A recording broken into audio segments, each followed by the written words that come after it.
You know, if I'm completely honest, I'm just trying to scramble to get my Nikkei stuff finished because I know I'm not going to finish it later. And I tried to put it on the screen, but it was not working. So like, man, everything's going wrong right before stream. Daily login through Battlework. Oh, thanks. Thought that I would notice. Hey, thanks for the follow. I'll be there in a second, guys. I'm like just clicking madly through all this stuff. Cause like earlier, what I was trying to do, yeah, I might as well swap to just chatting. What I was trying to do is, so like I said earlier, I was trying to purchase Minecraft for a certain reason, and turns out it's goddamn annoying to purchase Minecraft because like a Microsoft account is automatically created when you have an email, and I have like 3 emails because, you know, people should have multiple they should have multiple emails for a multitude of reasons. And me thinking, okay, you know what, I should separate my personal and VTuber accounts. So I tried doing that, and I tried purchasing Minecraft on a certain account. And the thing is, if you are signed in the Microsoft account that is different from the Minecraft launcher account, it doesn't care. It's gonna ask you to log into the account that you wanted in. But if you are logged in to the Microsoft account instead of the if the accounts are different that you're logged into, it's gonna take the Microsoft account. It's not gonna take the Minecraft account. So when I bought it, I paid money for it, and then I tried to log in, and it's like, hey, you don't own the game. Haha, we took your money. It's like, bro, what the fuck? So I had to do this whole song and dance figuring it out why. But luckily they because I just bought it, they let me refund it in full, including the taxes. So I was like, okay, that's fine, I'll refund it. I'll make sure I log out of everything Microsoft, and then log in with only my VTube stuff, and then purchase on there. So it's like, man, that's a whole song and dance. And I'm looking at the time, it's like, oh, it's already 7:30. And like, I don't have time to finish all the dailies I gotta do, because like, I really don't have a lot of time to do dailies and my gacha stuff. So it's like, well, I gotta scramble finishing the gacha stuff. And I figured, okay, you know what, it's fine. I'm just gonna be chatting for the most part today anyway. So I tried to put the game on the screen up, but then Streamlabs has this weird thing that if like, I don't know about you guys, but I tried to, if your Streamlabs is not running on admin mode and it wasn't on before playing any games, it's just not gonna show up, at least in my experience. So I'm like, well, what's going on? Can I just get a break? And this is all happening within like the last half hour before my normal stream time, which like I'm trying to like adhere to it, but it seems to me like it's just better if I just streamed at 8 o'clock instead of 7:30, because it seems like everything goes wrong until the last half hour. It's very mentally draining, I'll tell you what. Oh, ads are starting soon, but if you did get a sub, which it is, you know, cheaper this month, then it should be fine. Anyway, I'm done with Nikkei. I am quitting everything, and just so I can finally properly start stream. Close this, close that, minimize this. Actually, no, I should put that back up. Okay. Sheesh. Mentally draining, I tell you what. Okay, so what I think we're gonna do is wow, that's an emote. I seen that guy. I was watching wrestling one day, and I seen that guy do that thing a lot. Okay, what was I doing? Right, so we're gonna try this. We're gonna go to this.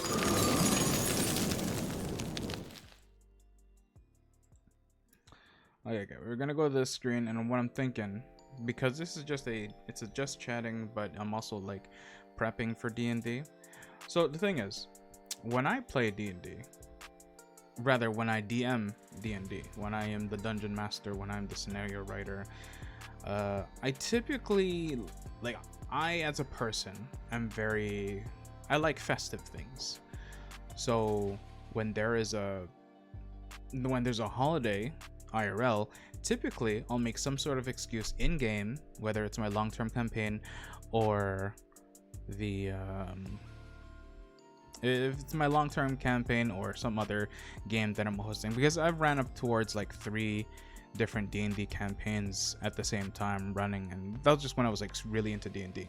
Now things have kind of mellowed out since I have a lot of things in IRL to do instead. But typically I will do a seasonal stream.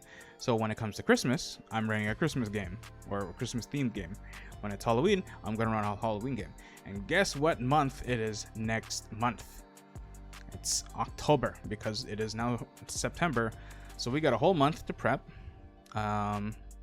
So I'm gonna make a thing, a spooky stream. I did things like this before, with varying success depending on the group, because when you play with randoms, it's really hit or miss if you vibe first, which is why when I host one now, I always try and do a good vibe check before I really start getting into the game. Regardless, though, we are going to make a scenario today. We're going to make a campaign today, hopefully a one-shot, and try and get a lot of the skeleton prep done. And then over the course of the month, I'm going to keep adding on to it and fixing it. That's why we have Wednesday, Workshop Wednesday. This is where I yap, this is where I figure out what the hell I'm doing, and we go from there. So this is the actual first D&D Workshop Wednesday, because last week we did art, which is where I got some redesigns on my model, which is how I have the green eyes now and the scarf that I'm wearing. So we are gonna do some. We're gonna figure it out. What are we gonna do? How are we gonna do this?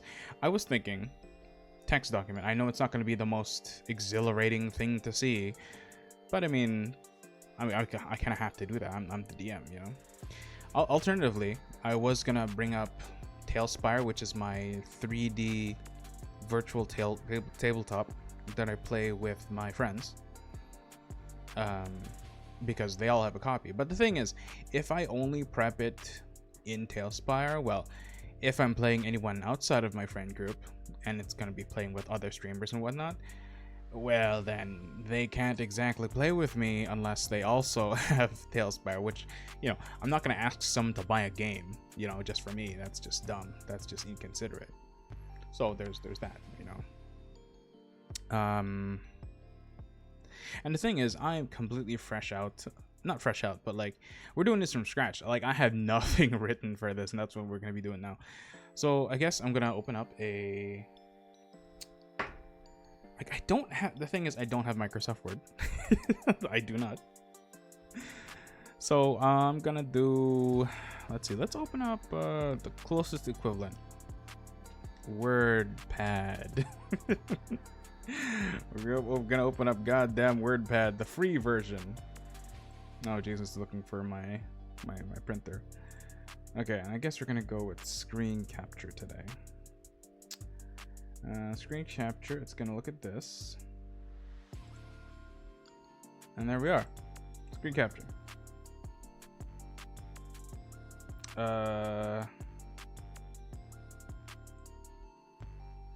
Wait, that's not it. We're just gonna scoot this over a smidgen. Son of a gun.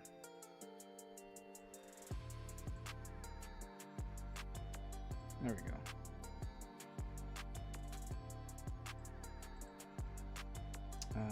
No, actually, we should go window capture instead, huh? Yeah, probably better do window capture. WordPad. because it's only that. There we go. Yeah, yeah, that works. That works. Screen capture. We're gonna hide that. Ah, jeez. Oh, jeez. UI. How do I even do this? Oh, God. Okay. Yep. Yep. We're gonna slide that in here. I am not professional at all, but hey, it works. Window capture locked, screen capture hidden. Perfect. Okay, we have our document. That's scuffed as hell, but hey, it works. All right, so let's see if we can test this. Okay, cool. You guys won't see the save you won't see the save box. And cool, we're 12 minutes in and we're just starting proper. Alrighty. Okay, so we are gonna name this a specific. What are we gonna call this? Spooky D&D. I don't know if you guys can see it. Probably can't. Can you read that? Is that big enough?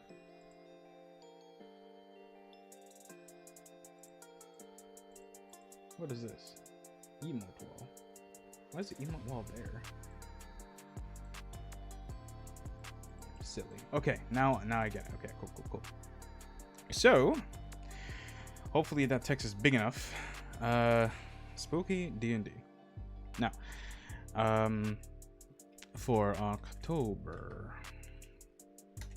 So we're gonna need a couple things. This is kind of like, and by doing this, you're gonna see the way I prep for D&D, especially like from one shots and whatnot, because this is gonna be a one shot. Spooky D&D for October, one shot. Players, we'll say number of players. Let's go 4 to 5 because I like that. Well, maybe 3 to 4 players. Ideally 4. Let's see here. Note to self. Make a lurk and other stream redeems. Because thank you, Kuma. I've forgot about for adding that.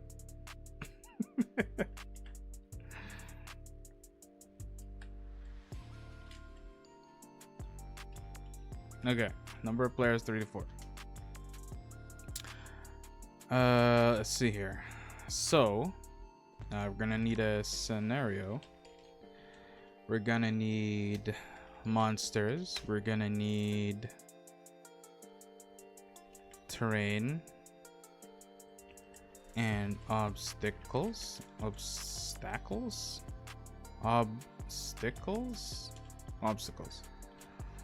Okay, 3 to 4 players, scenario, monsters, terrain, and obstacles.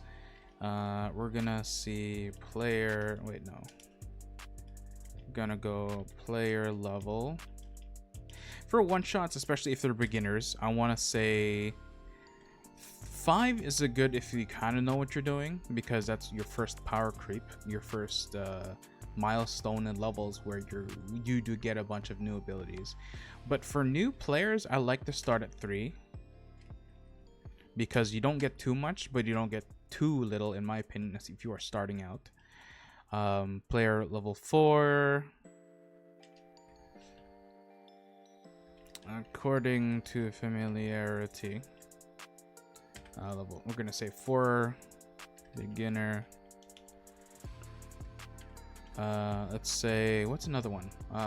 4, 6, level 8 I think is good, because oddly enough, level 4 is when you don't get too many things, but level 4 is also where you get a bunch of other features for starting levels. And then 5 is just when you get like the big power-ups. 8 is another one of those. Intermediate. And we'll say 4 if we want to get Curse of Strahd level difficulty. Let's bump you up to level 10 because I think that's nice. And then we don't get too crazy, you know.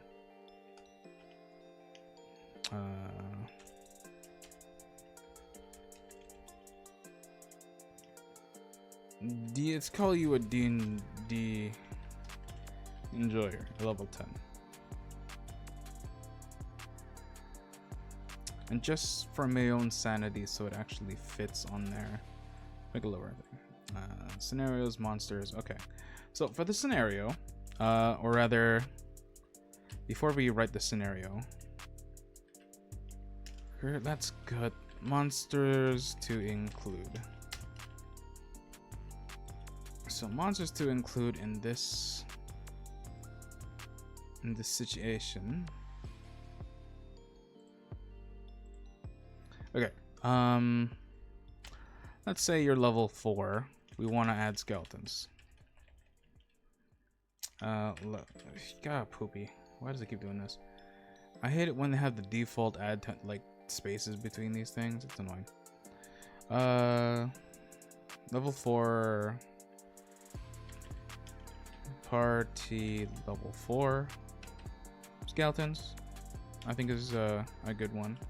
Ah, crap. This isn't Microsoft Word, so it's not like the fancy formatting.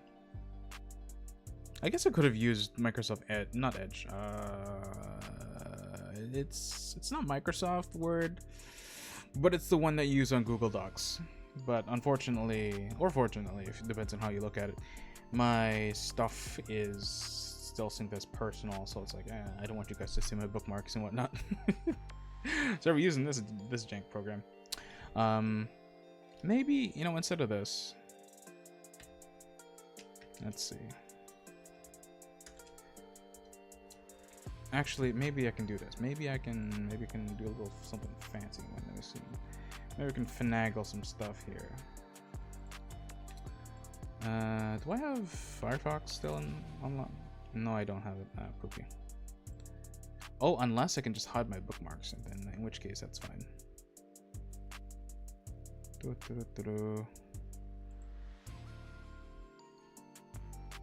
Let's see. How do I hide bookmarks? What? That didn't work.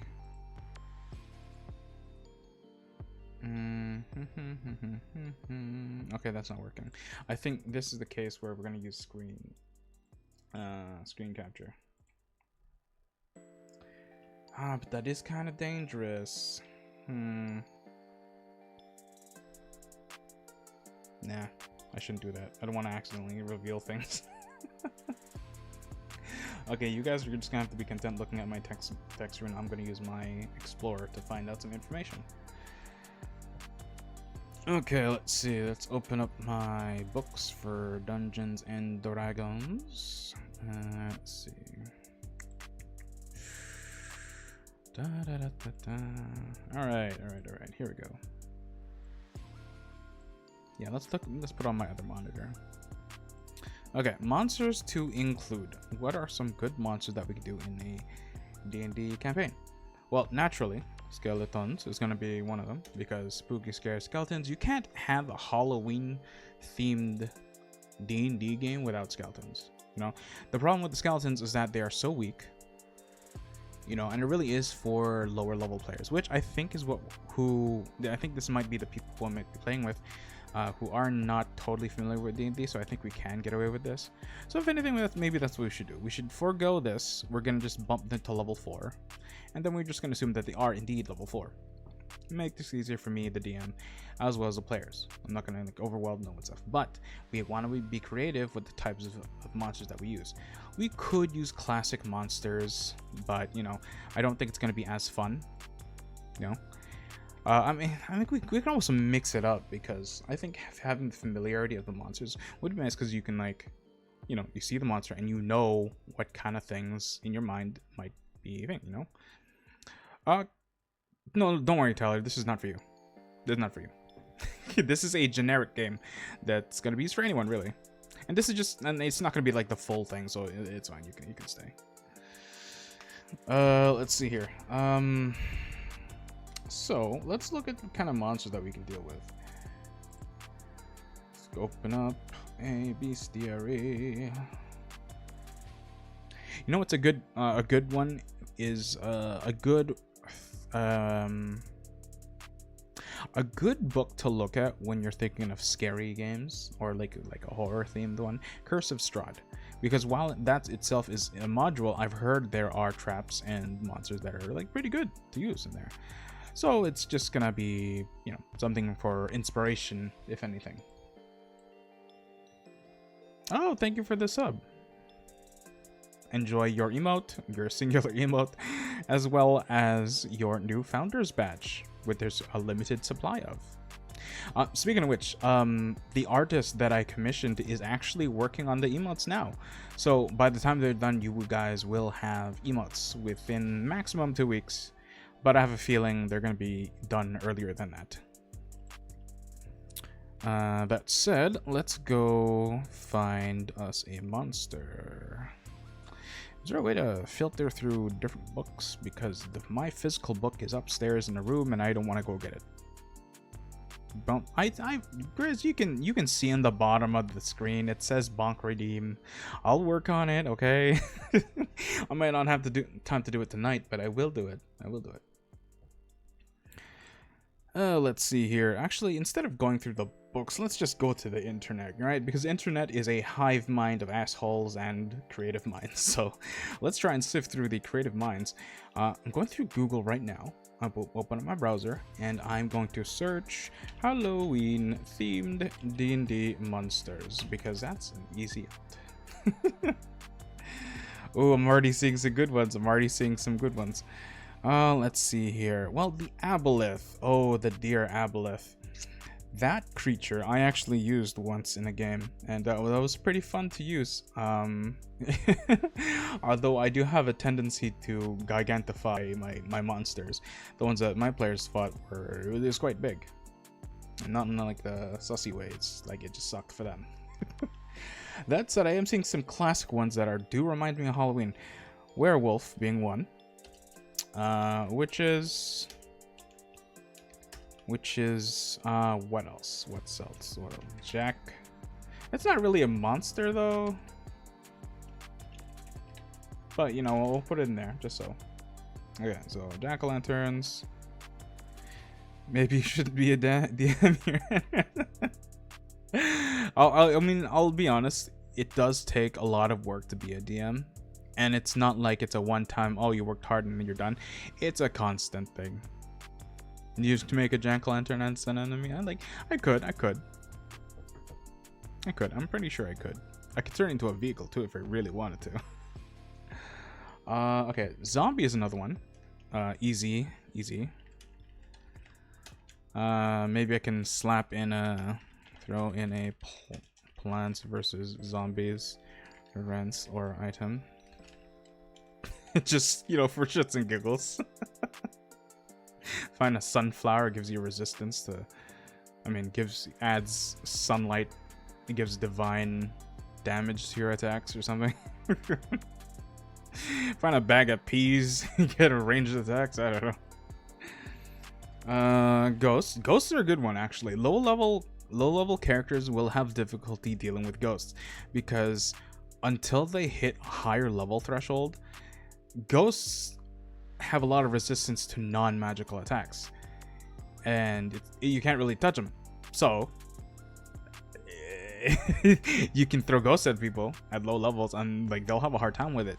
But of course you will have to compensate by giving said players actual means of dealing with them, and by dealing with them doesn't necessarily mean killing them, right? It doesn't mean knocking them out. It could also just mean with like escaping or subduing, temporarily subduing, you know. It doesn't have to like get rid of them permanently, but enough for them to deal with them. So let's look at another one. Vampires. Gosh, last night I was in a community Discord because we were doing a movie night and we watched Van Helsing. That really put me in the spooky mood, man. Vampires, werewolves, bats, and ghosts. Yeah, it really got me going. Actually, it reminded me of this game that my father played, because believe it or not, I didn't really start gaming very early. I did it very late, and it was my dad who actually did a lot of the computer stuff, a lot of the gaming stuff, and he just kind of imparted that on me. And then he got too old to and didn't have a lot of time to play, but I did, so I picked it up and kept going. We played this game called Dark Watch. It's really cool. I really wish they'd remake it or something, but essentially it didn't age well, mind you, in terms of controls, because back then, this was on the PS2 era, first-person shooters did not fully take off that hard, and things were, it wouldn't, Call of Duty did not dominate the market yet, and they were still standardizing the controls. So the controls were weird, but the game and the premise were really good. You were essentially an outlaw from the Western frontier, but at that point there was a vampire reigning terror around the whole area, and you had become one of the victims. So before you became a full thrall or something like that, you were a gunslinging vampire that killed the undead. And that was cool, because you had different branches of like powers where it's like you're balancing your gunslinger abilities but also your vampire abilities. Man, it was fun. Winter Undead Dragon? Maybe I should, you know what, maybe for next workshop Wednesday I'll make an undead version of my tail, horns, and my look here. How about that? I can put that on as a note.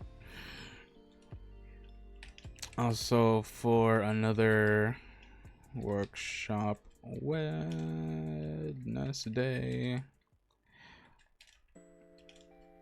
make an art stream for an undead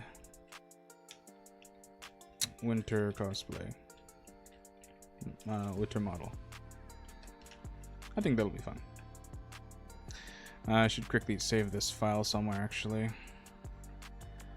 Let's put this in, we're gonna call this October D&D Prep. There we go. Okay, so what other monsters? Let's see. So these ones are actually pretty damn common. It really does give them the Holy Spirit, I think. Oh, you meant for like a self-insert in the game? Nah. Nah. Alright, I never ever really put self-inserts in my games.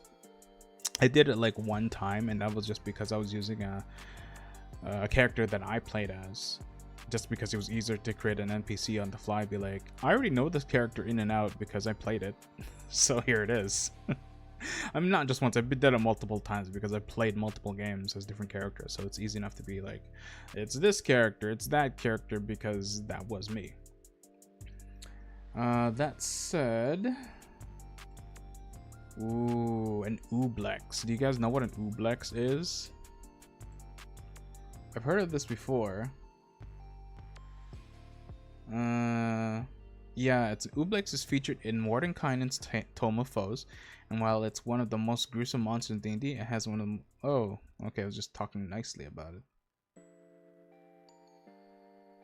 It's kind of like, from, like, if memory serves, and I'm not reading it right now, but if memory serves, an ooblex is like, it's a form of a doppelganger, and I say form of because it's not exactly a doppelganger. But those just like vague memories. I'll have to read it. So let's do that now. Let's open up a new tab and go Ooblex. Ooblex Forgotten Realms Wiki. Here we go. Let's see. Ooblexes were extraordinarily intelligent. Ooze. Oh, it's an ooze. Never mind. It's part of the ooze family. Ooblexes are extraordinarily intelligent oozes created by mind flayers that fed on other creatures' memories. They were capable of using those memories to create replicas of their victims. Oh no, I was right. It is like kind of like a clone, but it's part of the ooze family. To create replicas of their victims, which they used to further hunt and feed. An ooblex wants memories, but not to serve any end of its own making. Ooblexes are hungry for memories and personalities because they are empty without such nourishment. In the way they serve their creators, the Illithids, an ooblex in the range of an Elder Brain's power, provides everything necessary for the Mind Flayers to find choice victims. Okay, yeah. So as it states, Mind Flayers being the famous monster, especially if you played Baldur's Gate 3, it deals a lot of mind stuff. So Ublex just being, a mind and memory centered monster but it's an ooze. That said, I don't think it's gonna work for a. Wait, it might. I was gonna say it might not work for a spook game, but imagine this scenario. You're walking into a building. You and your friends are there trying to escape the creatures that are following you. You try to board up the windows and you think everything's safe. Everything's quiet. And you go to sleep. You try and rest. Then wake up in the middle of the night, hearing some weird noises. You go to the next room and you find one of your friends standing there eerily. They're mumbling something you don't really understand. It's too dark in the room. There's no lights on, unfortunately. But there is some weird viscous material around your friend. You don't know what's going on and they're acting strange. But when you talk to them, they address you. You hear their voice and it sounds exactly the same. You don't detect any magic about. And you go about your way. Only to realize when you start to go to sleep that your friend starts to melt. Well, it sits next to you, but begins to melt into a puddle of goo, only to envelop you, only for you to realize last second that your friend is not who they were, as they devour you slowly and copy that process to create a clone of you, as the Ublex absorbs you and creates a copy and tends to feed on the rest of your party. That's pretty damn scary. So we could do that. I very well put that into the game. So you know what? Yeah, exactly. If they were split up in the first place, which as a scary game, you gotta split the party. So we're gonna do that. We're gonna add Ublex to this bitch. Ublex. That's what we're doing. Okay, cool. Might not necessarily be what we're doing. So we're going to be adding monsters in the same manner that I add groceries. And what I do is that I will look through an entire catalog, or I'll go through the physical lanes and pick and choose things as I go through every single lane. And I'll be like, do I need this? Is this good? If I'm online shopping, I'll add it to the cart. And then later, after I'm done picking all the stuff that looks neat or things that I think I might be good, I'll review my cart, and then I'll start deleting things that I know I don't think I'm going to use. So that's what we're going to do here. We're going to add all the monsters that we think might be nice, and then we're going to cut it down and see what fits our story that we're going to write afterwards. So, Ublex, there's another one. Let's go back to the list here. What the hell is a Seabrix? Girl, what the fuck's a Seabrix? Oh gosh, that's disgusting. You guys want to see what a Seabrix is? Oof. Ay caramba. I don't know what this is. I don't think I've ever heard of it. I'm gonna try and save this as a PNG or something. Can I open it? I can. Okay, cool. I'm gonna put this on stream. Gonna show screen capture, window capture. No, I'm just gonna add a new source and it's just gonna be an image. Add source, image, browse.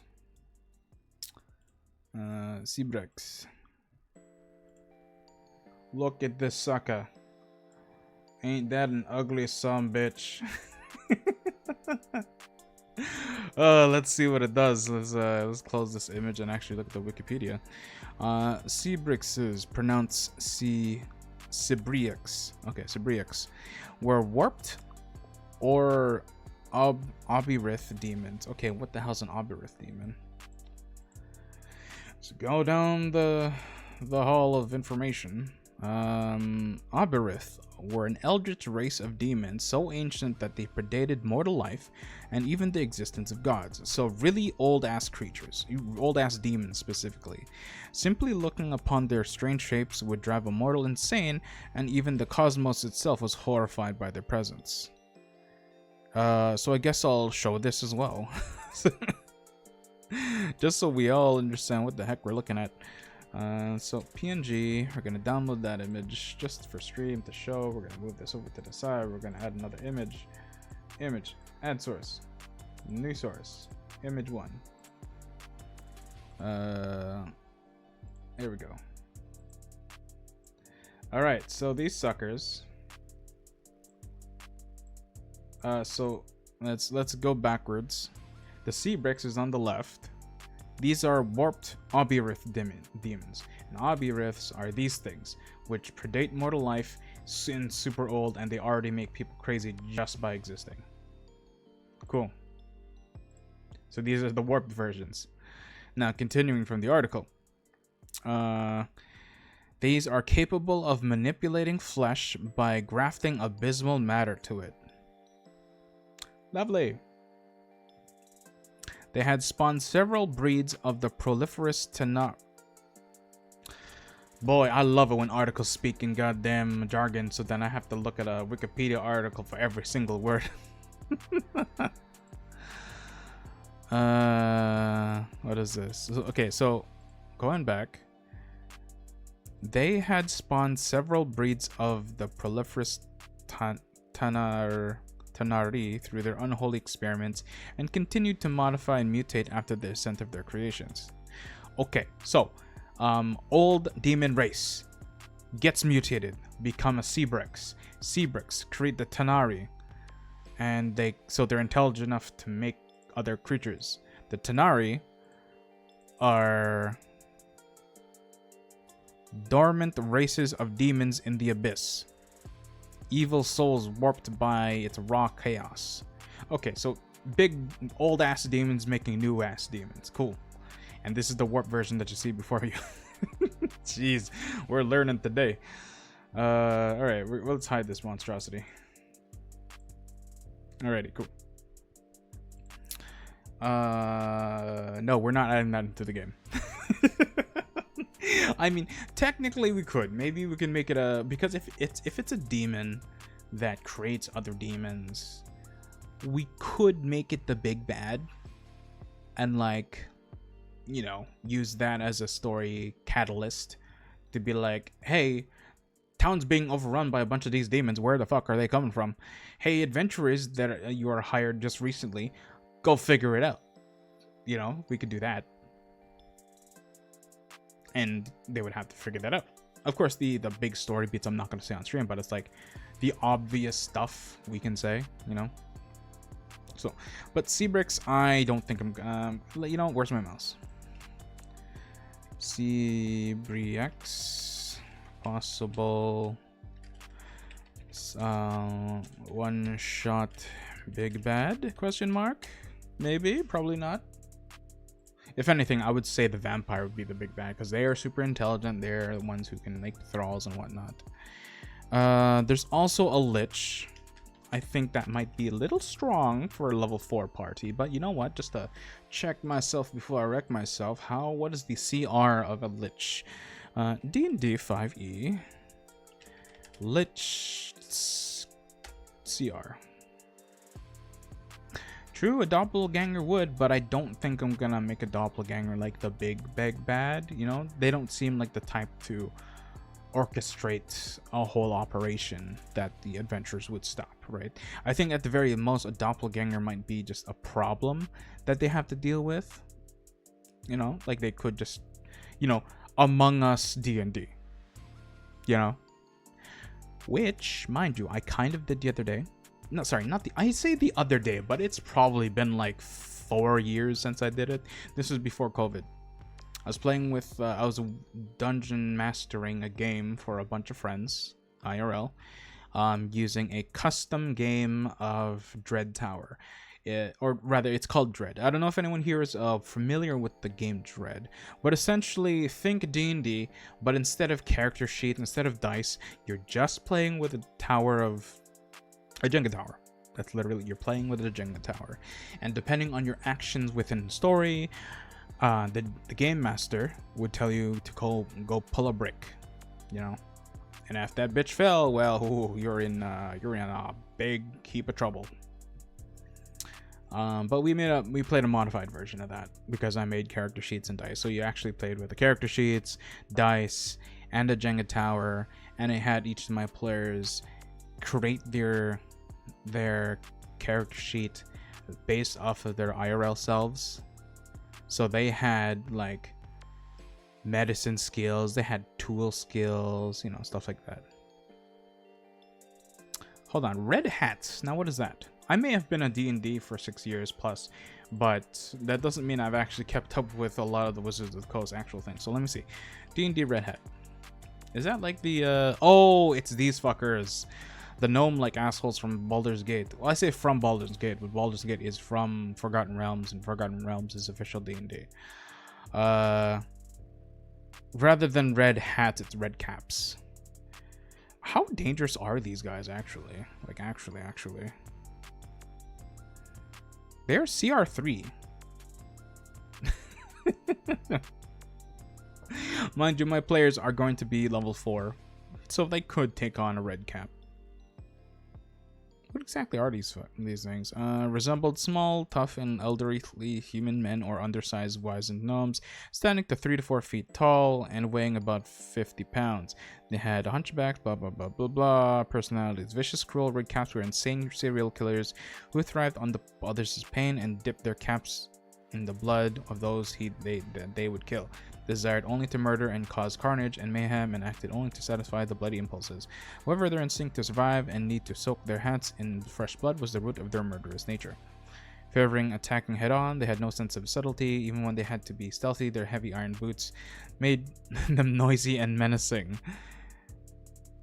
Well, at least you'll know one's coming. I mean, they're interesting as a creature, but definitely just more of an encounter than like well, here's the thing. If I were to use a red cap, if I were to make red caps interesting, I would throw red caps as an obstruction to a puzzle to be completed. So like to make them, because if we know that they are very impulsive, they don't need much of a reason to start attacking and kicking your ass.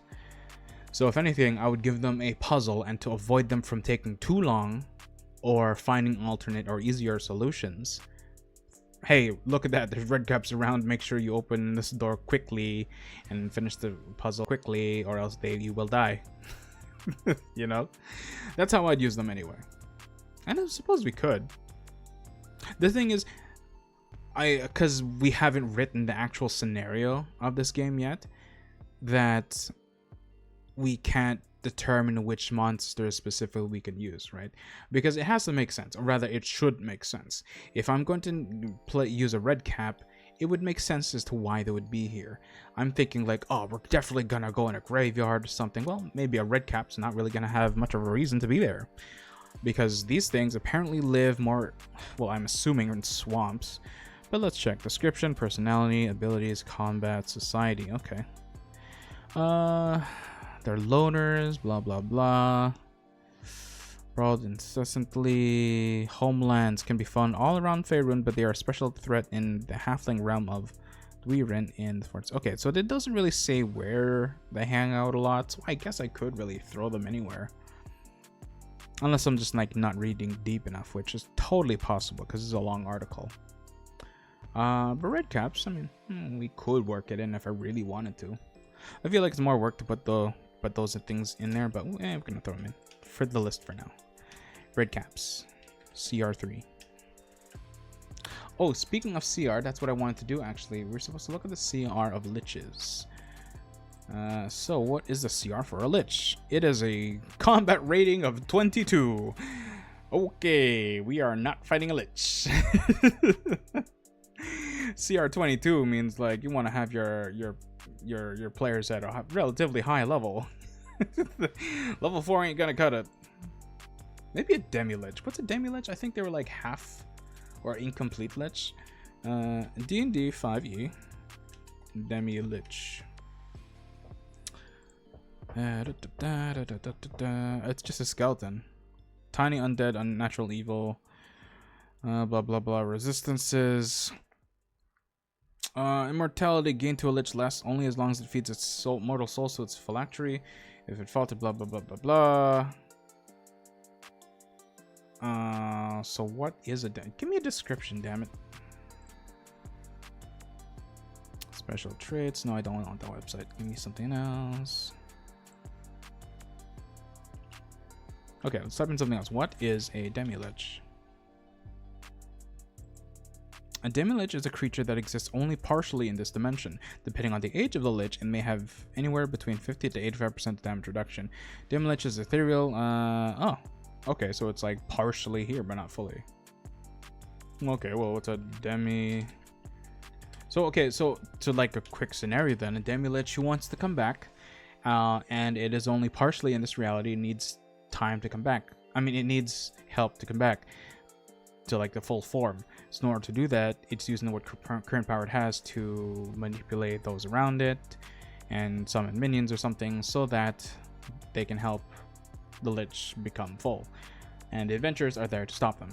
Throw that into a graveyard with or rather a graveyard town or a castle town.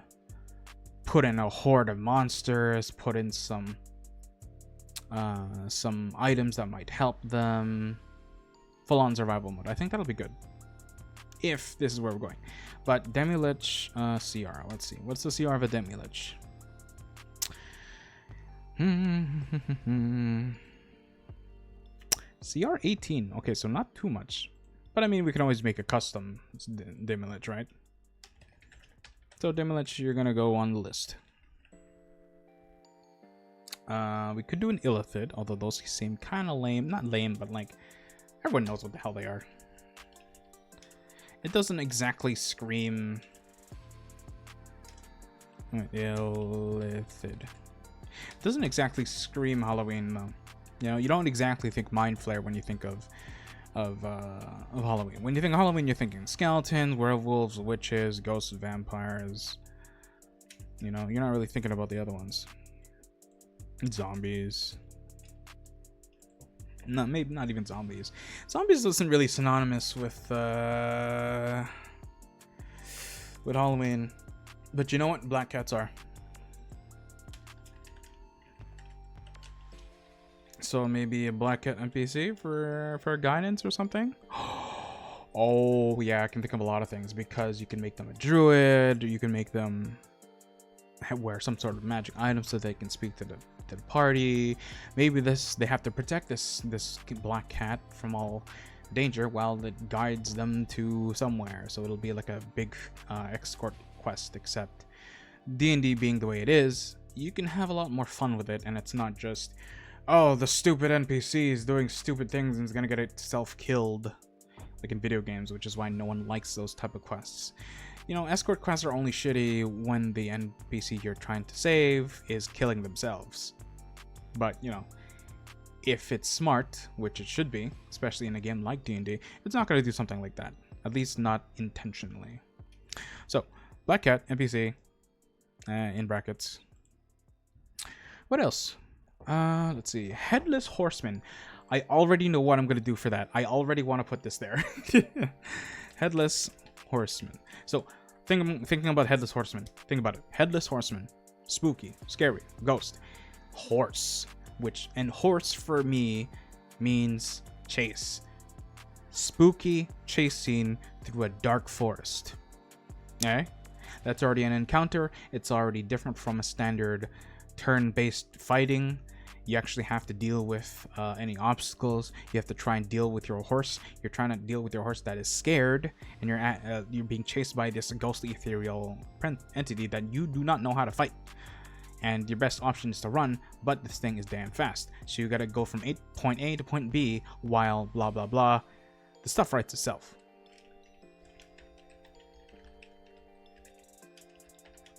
So, spooky chasing. Ghoul. That's very generic unless I read what the thing actually is. So let's write down ghoul, save the document, and let's see what the hell the ghoul is all about. Ghoul. Open up window. The ghoul. D&D 5e, because I'm getting results for something else. Ghoul monsters. Here we go. Ooh, you're a handsome boy, aren't ya? Description. With the razor-sharp teeth and jagged claws, ghouls roam the night in packs, driven by an insatiable hunger for human flesh. So, basically, runner-type zombies. As to what these guys can do, let's see. The CR looks... Yeah, it's only CR level 1, so we can have a horde of these things. The armor class is not too hard to hit. And they only have bite and claw attacks. Yeah, immune to charm, exhaustion, and poison. It can see in the dark and has a passive vast perception. I think this is great. I think we can just have a horde of ghouls. So let's add that. Actually, yeah, let's add that. Let's put that near the top, actually. Ghoul. Ghouls. It was a dark and stormy night. Within the graveyard town of Castle Fortuna, the intrepid adventurers decided to rest here for the night after being chased by a vampire for the past 24 hours. It is now dark. I don't know. I will get to the writing of the scenario soon, but for now we are picking and choosing the monsters. Let's see, the ghouls. What else? Oh, the ultimate nightmare. To be born in Skyrim, wherein some random guy will shout so hard you'll be launched to next Tuesday. Oh, classic. We got a mimic. I don't think I have to explain what a mimic is, do I? Witches, yeah, we know what that is. Ooh, a shadow. Everyone knows what a shadow is, but what is a shadow in D&D 5e? D&D 5e. Shadow. Shadow monsters. What? Verify that I'm human. What the hell? Okay, here we go. A shadow. Medium undead, chaotic evil. Stealth +4. Strength. Oh, these are dangerous. Right, I remember shadows from Baldur's Gate 3. Guess what they look like? Okay, well. Let's see. Amorphous. Shadow can move through space as narrow as 1 inch wide without squeezing. While in dim light or darkness, the shadow can take the hide action as a bonus action. Sunlight weakness. While in sunlight, the shadow has disadvantage on attack rolls, ability checks, and saving throws. Strength drain. Now this is the gnarly thing, if I remember this correctly, like what it does. Melee attack +4, 5-foot reach, 1 creature, hit 9 damage. If the target's strength score is reduced, score is reduced by 1d4. The target dies if it's reduced to 0. So imagine you being ground pounded by this bitch, and every time it's doing 1d4, it's rolling a 1d4 and reducing that from your strength. You have a limited strength number, and it does not normally go back up. This thing just drains it. If it hits 0, you are fucking dead. It's not attacking your HP. It is removing your physical strength. And if you hit 0, there is no save. You are gone. Actually, the reduction lasts until you sleep. So actually, you're okay if you sleep. But if you are attacked multiple times without going to bed, you're dead. And okay, the thing is, it's got an armor class of 12, so it's not too hard to hit, especially for lower level characters. And the CR is half. It's not even a 1. So level 4 characters can easily take out a shadow. But what if I throw multiple of them at you, right? All magic casters crying. Yeah, that's what I mean. The squishies better watch out because they don't have a lot of strength to get rid of. That said, at least if your strength is reduced, here's the thing: if your strength is reduced as a caster, it's bad in that you don't have a lot of strength to spare before you die. However, you do, because you don't rely on strength for your offensive or defensive abilities, they're going to be just as strong.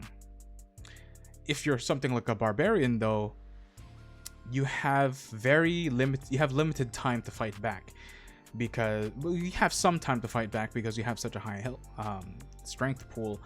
However, the lower it goes, the less likely you are to smash it, like to hit it. And if you keep missing, you better pray your squishies are there to help you out. Which they should, right? That's why you have a well-balanced party, because they're there to help the party members that lack the things that you are strong at. You know, have the magic users take over the things that the physical guys cannot. You know, party synergy. A small corridor and it's like high. I mean, that's fine if it's just one, right? But imagine you're in a small room and they swarm you like Dementors in Harry Potter. Well, that's ooh. That's a doozy. Especially as level 4s, right? Thing is, I don't know what my party is, what the people who I'm gonna play with this game is. The people who I'm going to be playing with in this game may not have magic people. Well, this is also what I mean by like the DM work, right? Because you actually have to think about, well, depending on what your attitude is. Mine is to be DM should be on the player side, but hope for their success. So like, if I were to do this kind of thing, let's say the party is all barbarians, right? Not a mode of magic within any of them. They're all unga bunga, all super smash. I throw magic enemies at them and they can't deal with that. Well, then they're fucked, right? But you should never tell players what to do or play. Rather, give them different opportunities to deal with what you are throwing at them. You know, it shouldn't be a one-way thing, but like multiple ways on how to deal with your issues. And it's up to them to figure it out. So anything that goes wrong is still on their fault and not yours, because you gave them the tools to deal with it, right? Is there a Marionette monster in D&D? Of course there is. Of course there is. Because if it's not done official, someone made a supplement of it. So what we can do, what I'm going to do actually is I'm going to add Shadow to the list, and then we're going to look up Marionette, because I guarantee you there is one. I guarantee you that there is one. D&D 5e Marionette. There is a homebrew class.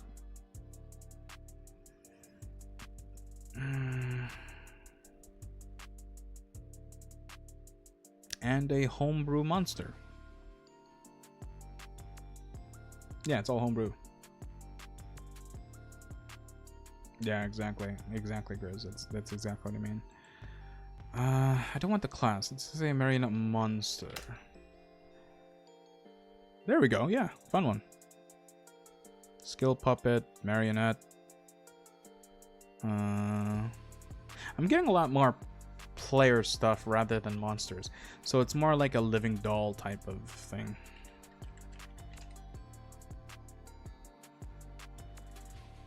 Yeah, it's mostly races actually. A lot of homebrew character stuff, not so much monsters. I'm surprised. I thought there would be more monsters, but it's mostly player stuff. If you want to play as a living doll, because you don't as long as you're sentient, you can play D&D, right? Not the player, I mean the creature you're playing as. I mean, for goodness sake, there is a book where it actually has official robots. You can play as a robot in D&D. As long as you're sentient and have the capability to do things, you can play D&D as that. It's all a matter of putting stats so they translate well to the rest of the game. And because, at the end of the day, D&D is make-believe with rules. And it's the rules that make them a fun game. Actually, I also realized looking at my screen here that, like, I don't have latest subscriber because I've only recently turned affiliate, so I couldn't have subs before. You could very well play Rimuru. You could. There's absolutely no reason why you couldn't. Yeah, exactly. when you think about it, Tensai Slime is just you know, a very elaborate D&D game. That's kind of a stretch. It's a fantasy genre, but like you very well could. What is the thing that I need to add here on my stream? New follower. Okay, so now I gotta put new sub. General sources, widgets. Here we go.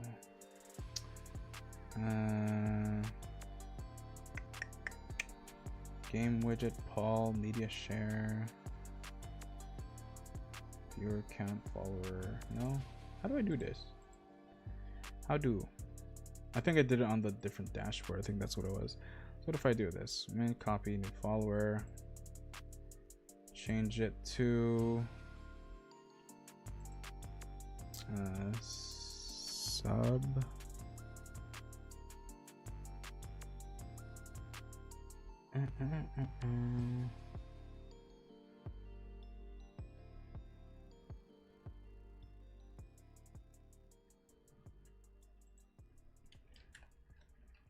There it is, most recent subscriber.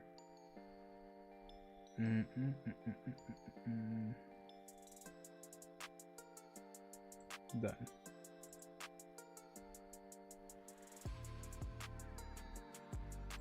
There we go.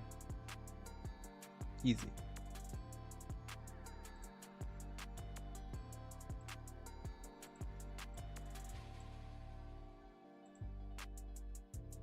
Oops, did I delete it? No, I didn't.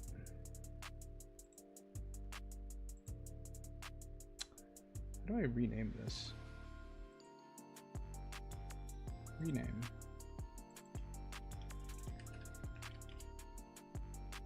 Oh.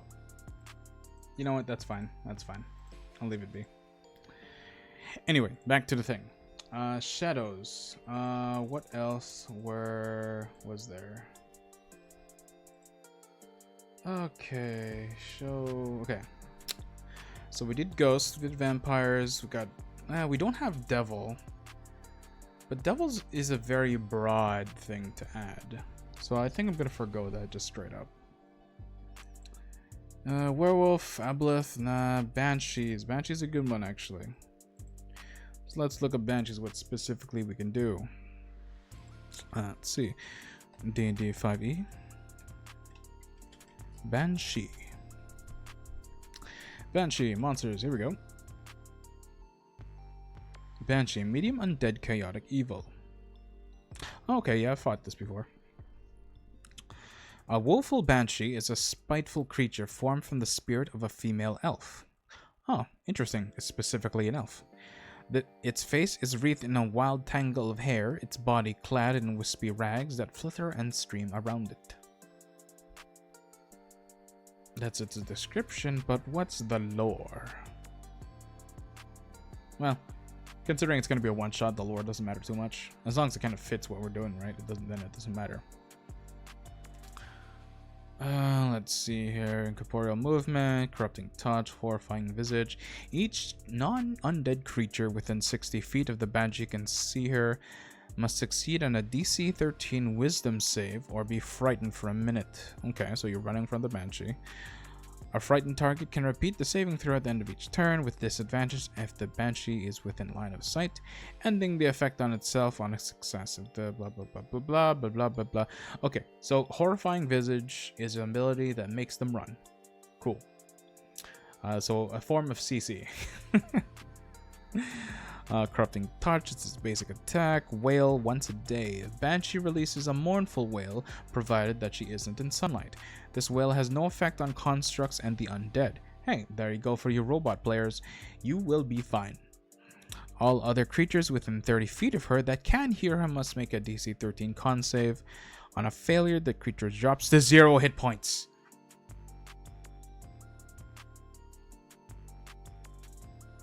On a success, the creature takes 10 psychic damage. Interesting. I mean, mind you, a DC 13 isn't too hard. It's not too bad. That just means, whew, hope the whole party doesn't get down because All you need to do is like have one person have any sort of healing potion, not go down, and shove that in your face, and you're fine. I mean, your HP is going to be down to 1 or whatever the potion will give you, but you know, when you're level 4 player, you're not going to have potions higher than a normal potion, which is only up to a D8 of healing. Your maximum HP is probably going to be a little bit over that. So even then, you won't get fully healed by that potion. Mind you, I am a very generous dungeon master, and I often give my players way more power and healing than they really need, so I'm sure it'll be fine. Banshees, hell yeah, let's throw 3 of these fuckers at people. Banshee. That's a good one. That's a good one for a spooky game. Alright, next.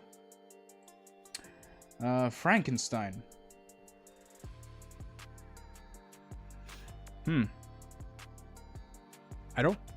I mean, we all know what Frankenstein's monster is. It's weird that on Wikipedia, not Wikipedia, on Google, if you search Halloween-themed D&D monsters, they say Frankenstein. But Frankenstein, he's the scientist that made the monster. It really should say Frankenstein's monster. I think they might have had a name in the original book, like the original Frankenstein, but I couldn't tell you. Oh yeah, the Filipino Banshee is horrible. What if I use other culture monsters instead? Oh my god. I forget what the Filipino Banshee is called. Yeah, they're horrible. They like eat children. They have half a body, I think, or something like that.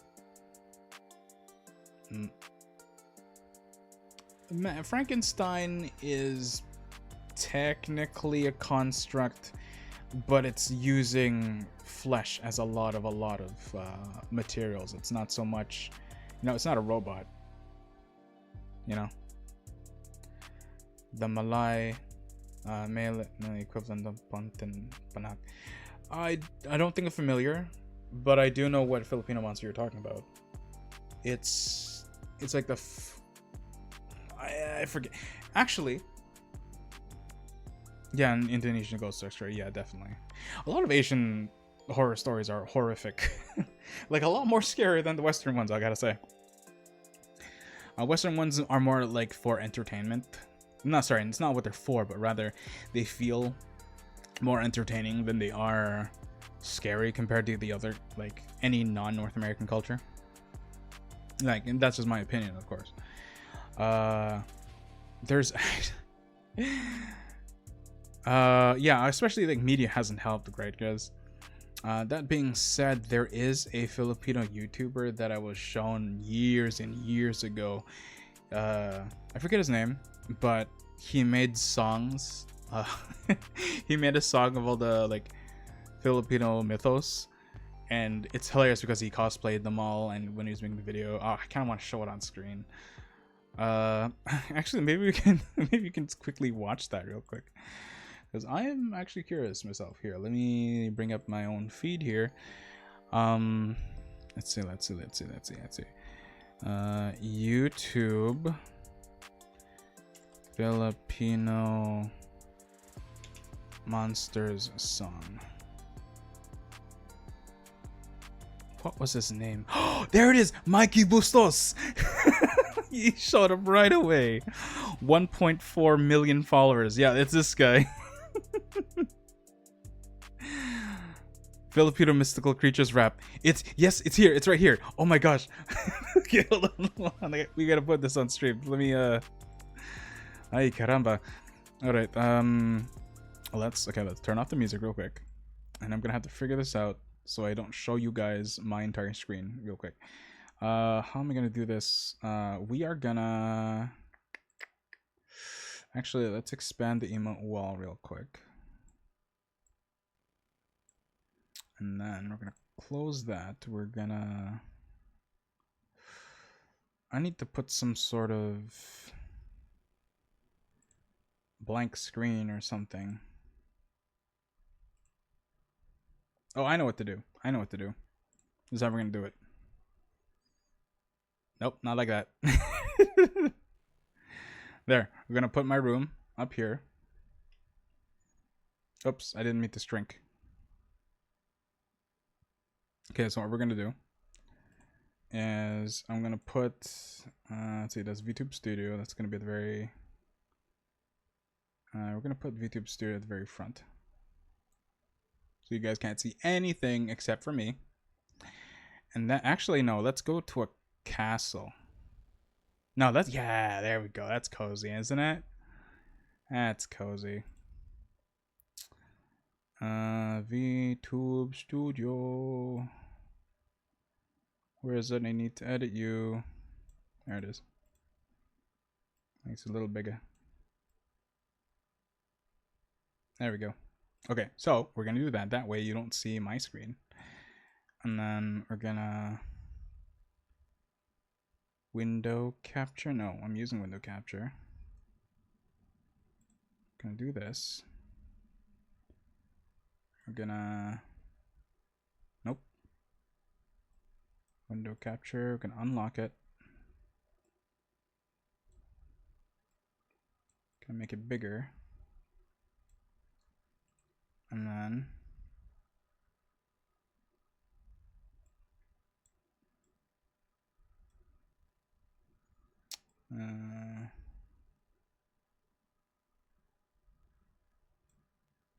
oops. Screen capture is gonna go above VTube Studio. Nope. Nope. That's not right. There we go. Wait, hold on. Screen capture. Oh, that's why I have to go to the actual thing.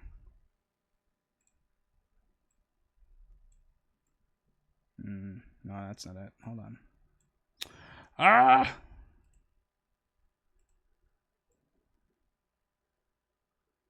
There, we're gonna put that there.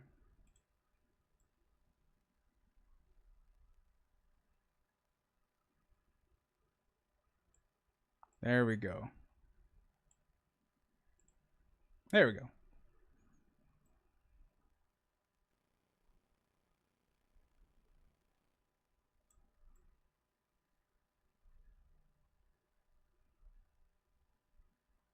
There we go. I think that's safe.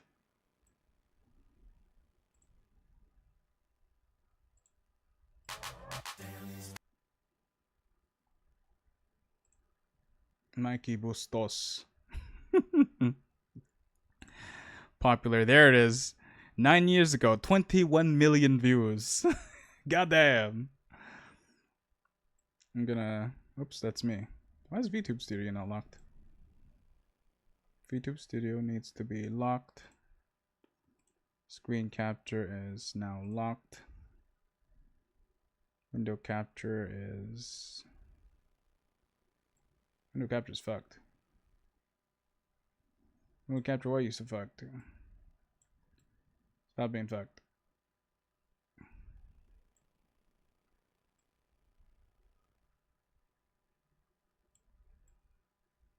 Sorry guys, I'm fixing my setup. Okay, here we go. Here we go. Here we go. We're gonna, let me know if the audio is okay? I'm gonna play it right now. So you want to know more about Filipino mythology, huh? Yes, but why do you have a British accent? No more questions. Wear this third eye. It will explain everything. In the Pacific, in the vicinity of Old Lemuria, exists creatures beyond your wildest imagination. Watch where you're stepping, because I am a duende. I also go by elf, dwarf, goblin, puede. You probably have heard of us in stories from your nana, of how we put our curse on you if you don't give us ally. We come in many colors, black, white, red, and green. But unless you have a third eye, then we are never seen. We are magical and powerful, mischievous and lovable, and say dabby dabby bo while passing by our mom. Look up in the tree, that is where you'll find me. They call me Capre, the Bigfoot of the Philippines. Smoking cigars all day, getting crunk. You can find my junk at the bottom of my tree. Guess what? Wala lang lang. I'm a trick balang. I'm a half macho dancer, half stallion. When the night falls, I'm a terrorizing force. Ladies, watch your back, cause I'm hung like a horse. Ask your nanay about these mythical creatures, known to every Filipino. In the Philippines, there are mythical creatures. Mythical creatures, rap na to. They call me White Lady. Like Bello, I am whitening. Was hit by a car and nobody ever stopped for me. And so in the night, while you're on Valletta Drive, you see me, please stop, or you'll see these red eyes.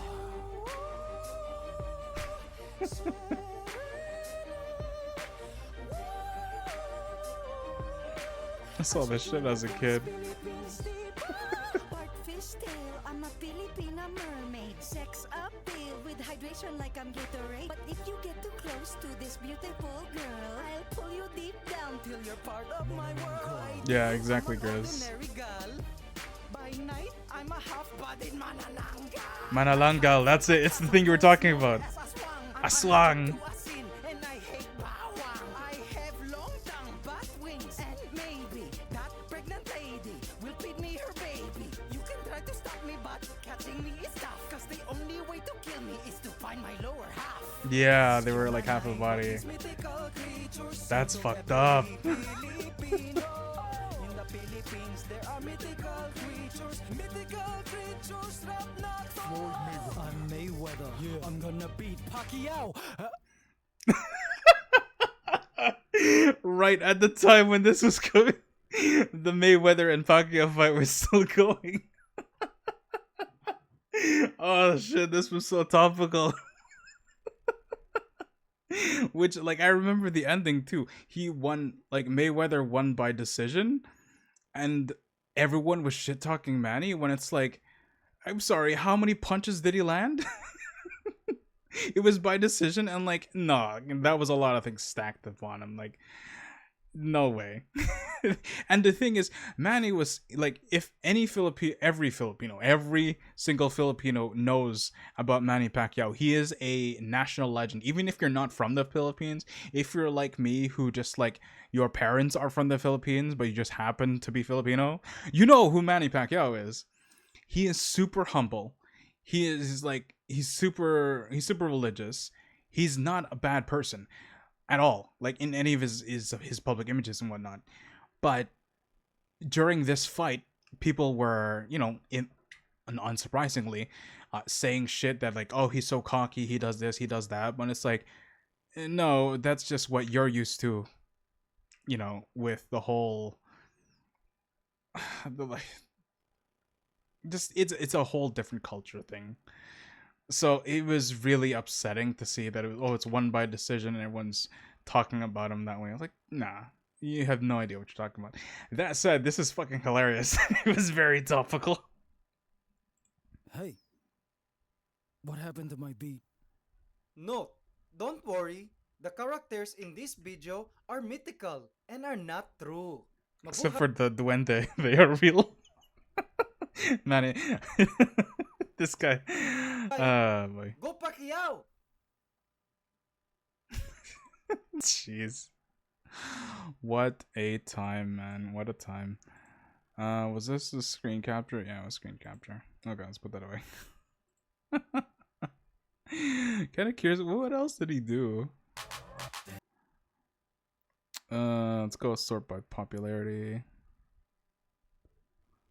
Duende Toyos. I see. Yeah, I'm not surprised if it's very similar. The Philippines is very much, like you said, Malay. Is it pronounced Malay? Malay. Those cultures and whatnot. A lot of similarities. What else did this guy do? Holy crap, there's a lot. But definitely his Mythical Creatures rap was his most popular at 21 million hits. Do people still say hits? Mulai, I see.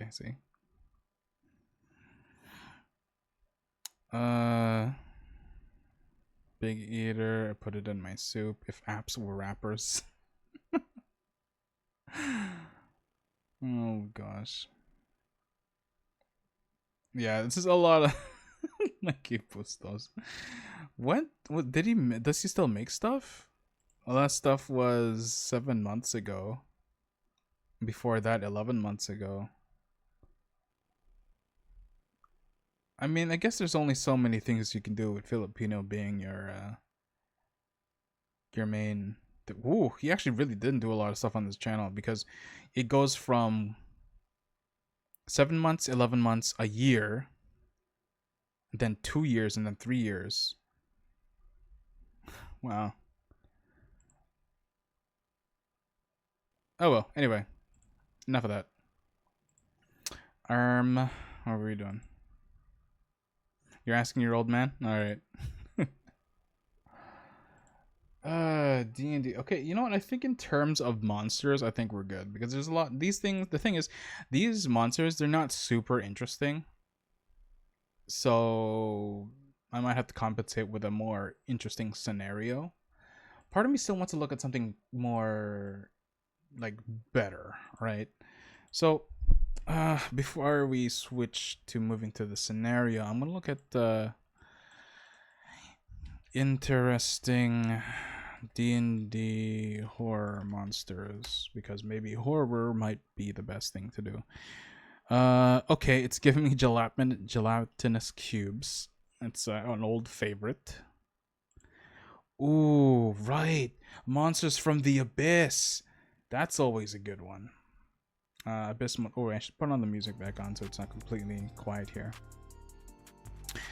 Right. Monsters from the abyss. Abyssal creatures. They're horrific.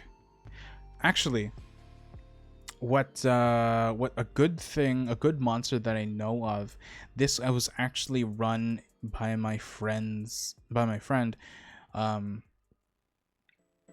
It was an abyssal creature. Here's the scenario, and honestly, I found this really good. I can't really use it for the one shot. Because the scenario doesn't work. Because in this one shot, it was a whole mini campaign reason as to why we actually met this monster. But the premise itself was really interesting. Essentially, me and my party were, our party, and I was a player, mind you, so I wasn't the DM. But we were trying to rescue a guy because we were trying to break this guy out of prison because the guy that we were trying to rescue knew how to get into the castle that we needed to enter. Now, trying to skip as many details as possible here so that I don't run you down with this whole scenario that you guys aren't even familiar with. But this guy that we need was in a special prison in which it was curious because this prison did not have guards. This prison was in the middle of a lake, kilometers upon kilometers distance from the shore to the next piece of land. So you had to cross 10 minutes by boat, so you couldn't really swim across, without getting exhausted and drowning. Within constantly stormy waters. Now, the jail, the cell, it did not have closed doors. Rather, no, it did not have a front gate. It was completely open, and people were said to enter and never leave. But there was no warden. There was one warden, one creature within, no guards, and whoever went in never went out. North Korea. I was gonna say Alcatraz. But yeah, imagine a large castle prison in the middle of a lake with no doors, with open doors and one creature inside. What they would do is that they would leave them at they would leave them on the shore, and then they would just leave them on the shore. Rather, they were thrown inside the building, and that's it. They didn't really have a choice to leave, so they always managed to wander in. It's like something was forcing them to go in. And in the end, what we found was this abyssal creature when we entered the building to try and find this guy, was that everyone was going crazy. Everyone was maddening. Everyone was getting mad. Not like anger mad, but like, you know, they were going crazy. And it's because this abyssal creature, just by seeing him, caused you to go crazy. And what he would do is that, I say he, but it was it. It would pick you up and put you in a hanging cage or a hole or something for it to keep you in. And what the creature did was fed on your fear. And you were always constantly afraid, both by the magical means and by the fact that it's grotesque, and the fact that it would occasionally take someone, one of the people within eyesight, and literally somehow suck off features of your face and remove it. I'm talking as in these people that were in there, some of them faces were completely pulled off, where it was just a smooth skin on their face. There was no mouth, there was no eyes, there was no nostrils, nothing. It was just a smooth entity, but you can hear them screaming.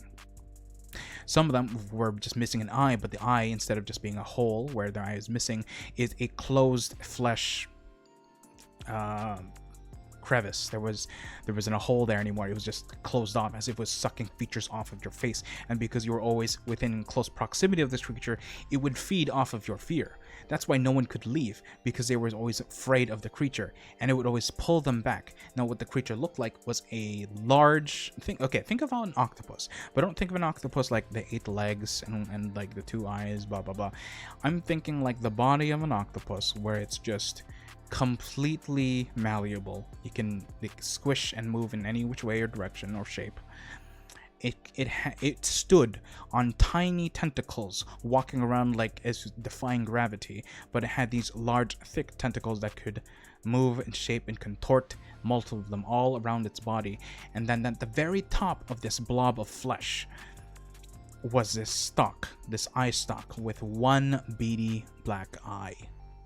I forget what the creature was called, but it was horrific when he was describing it. And the thing is, there were normal sized doors within each corridor, each room, but this creature was ginormous. It would fill an entire, like, I don't know, a 12 by 12 room. I think it might have been 24. It was really big. But because of the nature of its body, it would contort and squish its body to be able to flow through the door like water and then reshape on the other side. And the thing is that it was always leaving this ooze, this viscous sludge, as it scraped its body against the edges of the door. And yeah, as you say, it's very Lovecraftian, but it's nothing that I've ever heard of a Lovecraftian story being made. But it was definitely something that was inspired by that era, or rather by his books. And the thing is, it didn't hear that well, but it could see very well. So actually no, it didn't see very well, but it heard very well somehow. So our objective was to get this guy out of this prison while evading this creature, while finding a way out, while being quiet. And I'll tell you what, there were some twists and turns during that game, because during that game, during that game, I actually was playing a professor. What was his name? Because it's been a while since we played. Professor Siegmeyer, right? Siegmeyer Nork, the science orc. I was an artificer, and I happened to be a professor at a magic college.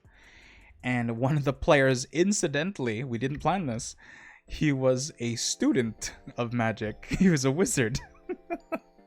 He was just learning like heavy ordnance and whatnot from my class. But we were on this adventure together. But the thing is, that student of mine, which, you know, after we revealed what we were, we just put our stories together, and it was easier for the DM too. That story,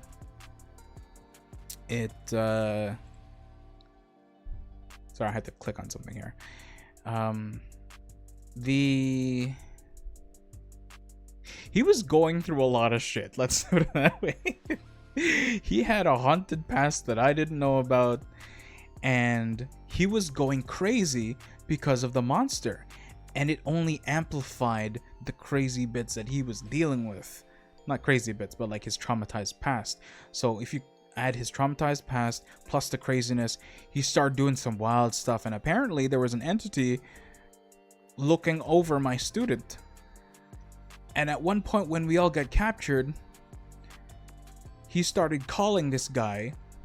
He appeared out of nowhere and teleported him out to another part of the continent. So he yeeted his ass to another part of the continent while we were stuck in jail with this crazy monster. And it's like, oh no, we just split the party. And it was all downhill from there. My goodness. In the end though, because here's a little thing as well. As an artificer, I had a homunculus servant, which is basically a familiar, a little creature that obeys my command. I always kept it on him to keep an eye on him.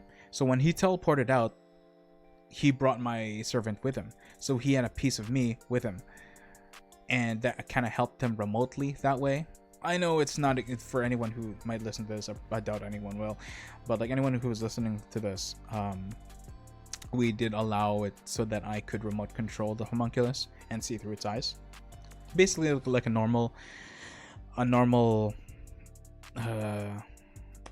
what's the word? A normal familiar. It just mine's mechanical.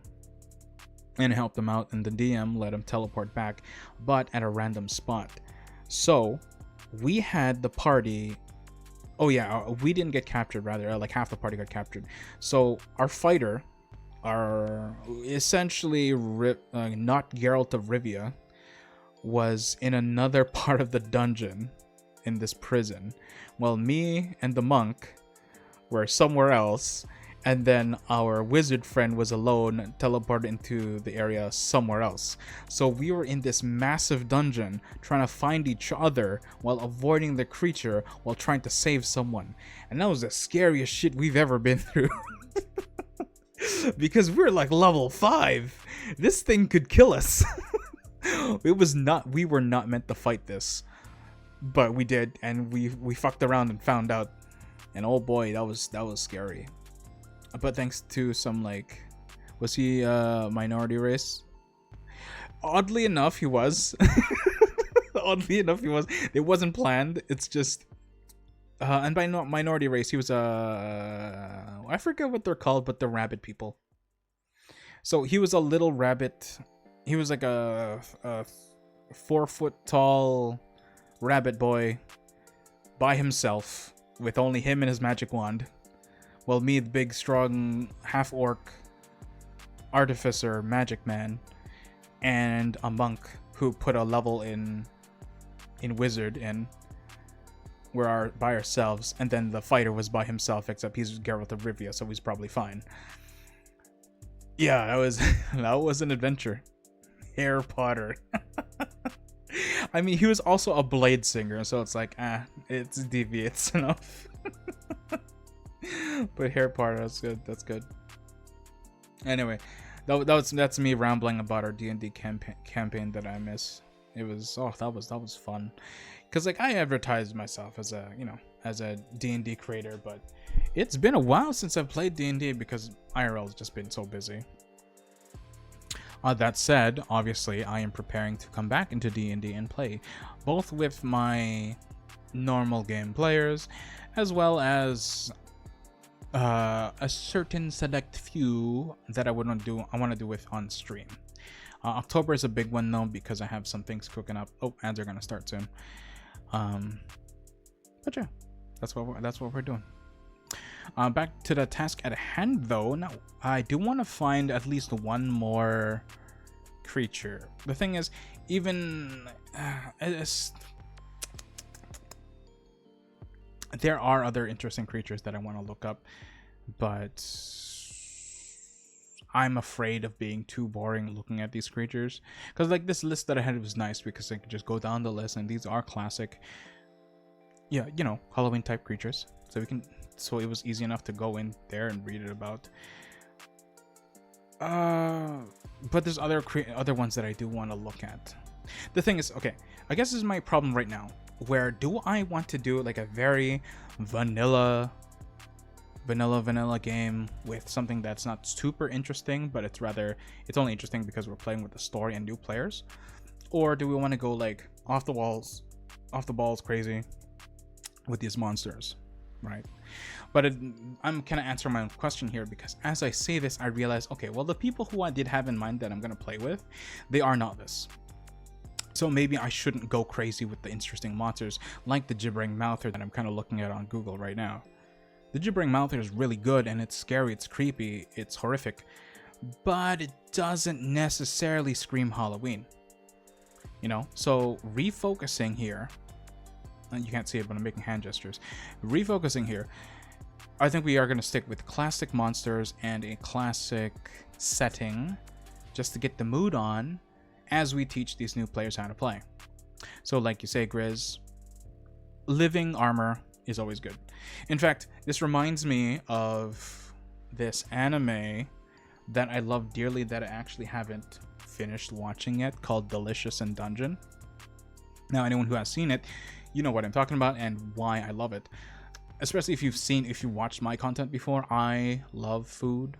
So Delicious in Dungeon being a fantasy roleplay like game, and like classic fantasy, and it's food. Oh, that's just mwah, chef kiss. It's exactly the kind of things I'm in. So there is a monster that they deal with. I'm not going to tell you obviously if anyone's interested in actually watching it, but one of the creatures that they dealt with is living armor. So like, whoa, well, how did this happen? And then I learned what happened, and it was actually pretty damn interesting. So you know what? Living armor, that's going on the list. Clam soup. I don't know what you're talking about, Grizz. So let's go on the list here. Type in, not clam soup, we're gonna type in living armor. Yeah, that's it. So you know what? I don't think I'm going to use the red caps. I don't think I'm going to use the Lich or Demi-Lich. If anything, because we're going pretty damn vanilla with this, I think I might make the big bag of that. Big bag. The BBEG. Big Evil Endgame. No, wait. BEEG. No, or is it BBEG? Big Bad Evil Guy. The Vampire. I think the Vampire is going to be our main antagonist for this scenario, which is they can get. I think that deserves their own thing. Jack-o'-lantern could be a monster, but I think it's just more of a thing to use. It might be used as a tool. Ghosts, maybe some minor mobs. Vampires, I think, is going to be the big bad. BBEG. Ghouls, we're going to go with Horde. Wait, is that the right spelling of Horde? Is that how we spell Horde? Or is Horde here like Horde? A stock or store, yeah. Is a Horde.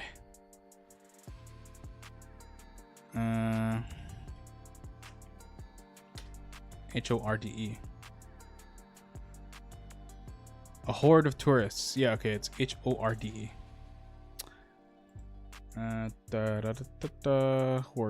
Horde.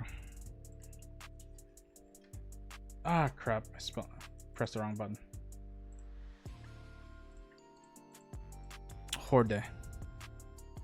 Castlevania, as it should. Castlevania is very Halloweeny. I'm living armor. Traps. Common encounter. Jack-o'-lanterns. Tool and or monster. Jack-o'-lantern a mimic. Maybe. Yeah, we can make a mimic out of a jack-o'-lantern. Yeah, we can do that. Ghosts. Difficult threat, but doable.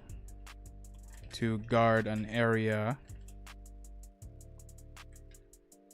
of good resources or materials. Resources or tools. The werewolf. How are we gonna use a werewolf in this story? You know, if the big bad is like, I don't want a repeat of Van Helsing, right? That's an entire movie. Plus we don't really want to have, unless players want to play as a werewolf, right? I think that might be too much. I'm gonna put a strike through this because we might not use it. Skeletons. Common enemy number 2, we'll say. Trap encounter, maybe.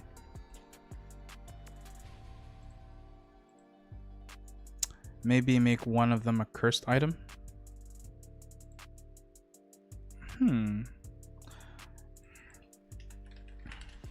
Yeah, no, that's a decent idea. Let's see. Zom, throw in difference of reference item. Ublex, I don't think we're gonna use. Sebrex, nah.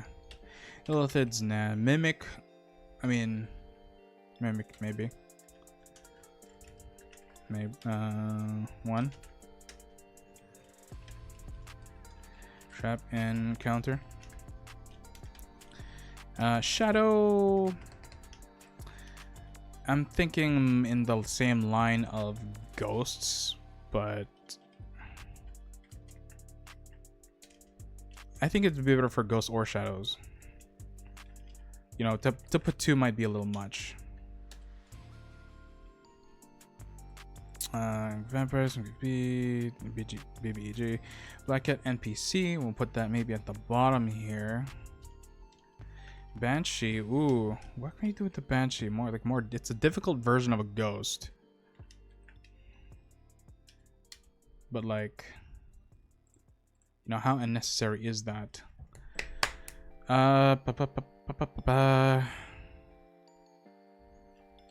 Boss. And then Vampire is the final boss. Because a Banshee will be difficult to deal with. And the thing is, the role of the boss, or rather the role of encounters before the last and the last encounter is to drain resources. They're not supposed to win, but they're supposed to drain resources so that the later fights are more difficult. It could be a treasure protector, but that's kind of what I'm putting the ghosts or the shadows here for. You know, that way it'd be like, oh, there is a group of ghosts or shadows in this one area. However, an NPC or something that we discovered earlier told us that there's a lot of things and good stuff that we might want to use in that area. You know, they've got a tip off that there's a lot of holy items in the shed at the back of the church. However, the graveyard behind the church has a lot of ghosts and shadows, you know, so they can choose whether they want to go in and get those materials for the final encounter or in general or not, right? That's something that they can decide to do.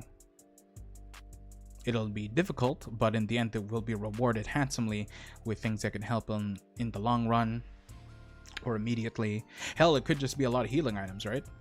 So like they could risk the encounter and then heal themselves from the materials and use any surplus during or before, right? Yeah, or as a puzzle for a plot. That too. For puzzles and plots, though, I'm thinking I might use a mimic and a living armor for that, though, because they are inconspicuous in inanimate objects. And then, surprise, we're gonna kill you. You know. Find the lower part of a banshee to uncurse the banshee. Yeah, put an aswang in there.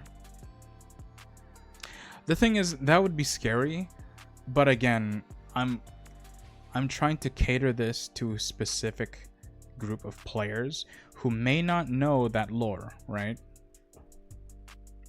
Sure, we can add them in as like journal entries or NPC tip-offs, but it's not going to be as immersive if we're trying to go for the Halloween spirit, right? So unfortunately or fortunately, we have to go with more traditional horror monsters. I think for like a actual just trying to get a spooky game going, like legitimately trying to go spooky and not for the sake of Halloween itself, then yes, we'll throw in an Aswang, we'll throw in whatever, because they're terrifying. But if we're just trying to like teach newbies how to play, I think we're gonna have to go with we're gonna have to go with some classic stuff. Mind you, that doesn't mean I can't change the properties of said stuff, so they can't go like, werewolf, use silver bullets or silver, or oh, it's a vampire, you got a stake through the heart. No, what if it's a special type of vampire who you can only hurt by... You can only hurt it emotionally. I don't know. You know what I mean? You can always just change things enough so that things are interesting. But I think, again, for better or for worse, I think I'm going to stick with classic monster stuff. That way we keep it interesting and still beginner friendly. I think if anything, I could just like keep this template and then swap out the monsters for more scarier things for more familiar players or ones who are looking for that scary game and not so much a specifically Halloween type of game. So we can do that. Zombies, may or may not use them. I don't know. We'll figure it out. Okay, so terrain and obstacles. So let's just do a list of things that are like, hey, what are we gonna do for a list of obstacles? Well, for one, dark forest pathway. We're gonna use this for the headless horseman chase scenario. Easy. Crap, not again. Take that shit off. Take all that shit off. There we go. Dark forest pathway. What else? Terrain and obstacles.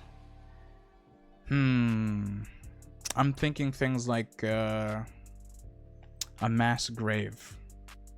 But what does that serve? It could be used as a encounter or area where all the bodies of the mass grave things are going to be rough terrain, so they cost them more resources to move. You can do that. I don't know what we're gonna find in the mass grave, but yeah, mass grave. It's just an idea. We might not even use it, right?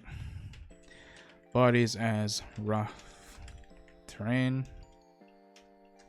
Terrain. Okay, what else? What else we thinking? What else?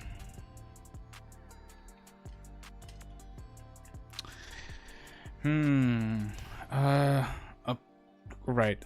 Castle town. Hedge maze. We could use that. Like, oh yeah, there is a key inside the hedge maze. Put in there by the mischievous, silly, goofy vampire. A vampire that feeds off of annoyance. He's just there to piss you off. He doesn't drink your blood. He just wants to make you suffer mentally. The only way to kill him is to make him angry. That's a silly idea. A vampire. Yeah. No, that'd be funny. Maybe for a more lighthearted game, but I'm trying to capture the spirit of Halloween here. I'm trying to make it somewhat spooky, right? Okay. If we want to make something spooky, let's think about what exactly makes something scary. Now, the crux of that is something that I always think about when I'm trying to do my horror games. Because believe it or not, like I said, I played a modified game of Dread. When I was writing scenarios for those, I had to look up the definition of, or rather, we had to look up what exactly made things scary. Now, Dread was one of them. So, Dread being defined as the feeling that something as bad is about to happen. But it's never shown right away, which makes things scary because your mind is doing a lot of the work to make things scary. It's not so much descriptors or the monsters or things necessarily, but making you afraid of the unknown, hence Dread. So, hold on, what was that? I'm starting to dread. I thought I heard something. So, that being said, to put dread in these characters, these players that I'm going to have, it's a little difficult because they have combat abilities, but that just means we have to have something that is that'll make them think, that'll make them think that they really have to escape or they can't necessarily do anything about that. I did this before on one of my first runs of my 6-year-long campaign, and that's where I had my players locked in a mansion full of traps, and they had to find one of the NPCs that they were rescuing, but constantly chased by a gigantic werewolf. And then they had to use the traps to their advantage and try to slow it down. They couldn't kill it. So I think that's what I'm going to do. I'm going to add some sort of creature that is constantly chasing the party. It's kind of like that movie It Follows, where there's always this thing that's always following. I'm thinking maybe something like that, just to keep them on their toes so they're always looking behind their shoulder. That way, if they're always looking behind their shoulder, there was always something like that sense of dread, that thing that's always in the back of their mind that's not immediately there, but very well could. Kind of like Resident Evil, the classic Resident Evil games, where you had things like Mr. X or the Nemesis just kind of there. Ooh, Grizz, that's a good idea. The horseman without the horse. That way we can put him in the beginning of the story and chase the party. Oh, I know what to do. They have to find the headless horseman's head, which is being held by the vampire who's manipulating him. And that's what they're going to do. They're going to have to find the head and return it to him. But if they encounter him without the head, it's going to be a very difficult encounter. Yeah, that's what we're gonna do. Horseless, headless horseman chasing the party. Damn, Grizz, that's a good idea. That is a good idea. I mean, I'm putting the framework, but still, that's a good idea. Chasing the party, i.e. it follows. The party needs to find the horseman's head to make it stop chasing them. Plot point: vampire has it. Yeah, and then depending on how they elude the horseman may or may not be there for the vampire encounter. Yep. Here is the thing, though. And this is something that I've learned as a dungeon master over the years, is that you can't add too much to a game, especially if it's a one-shot.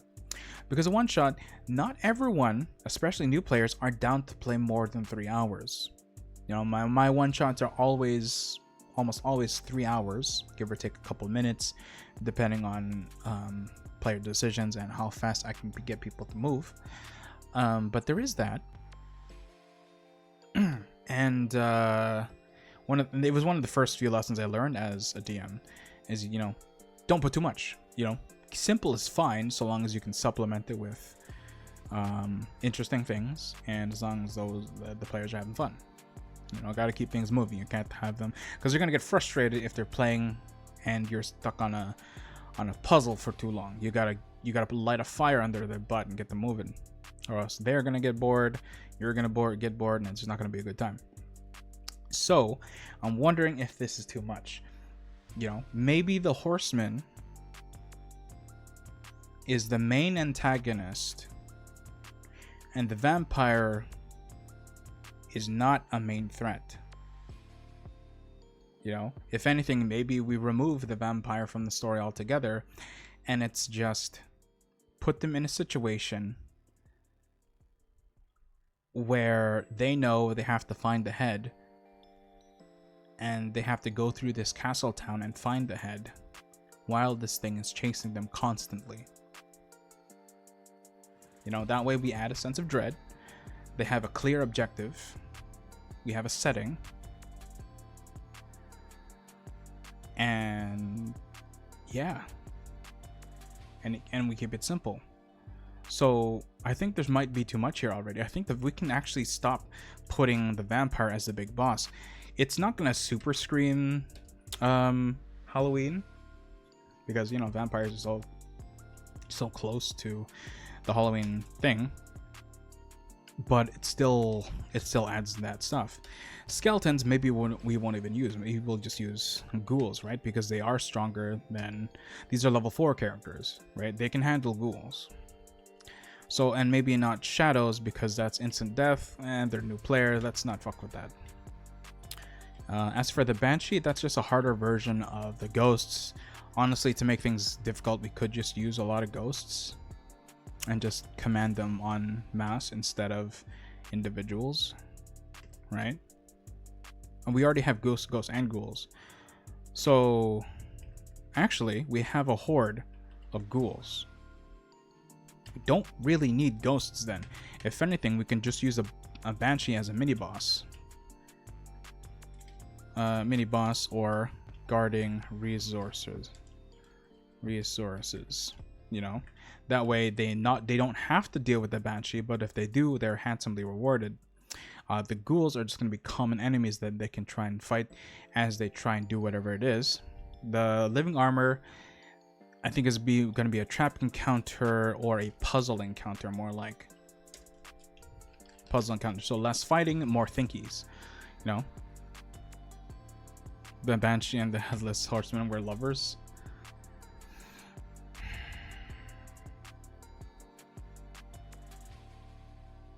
You know what?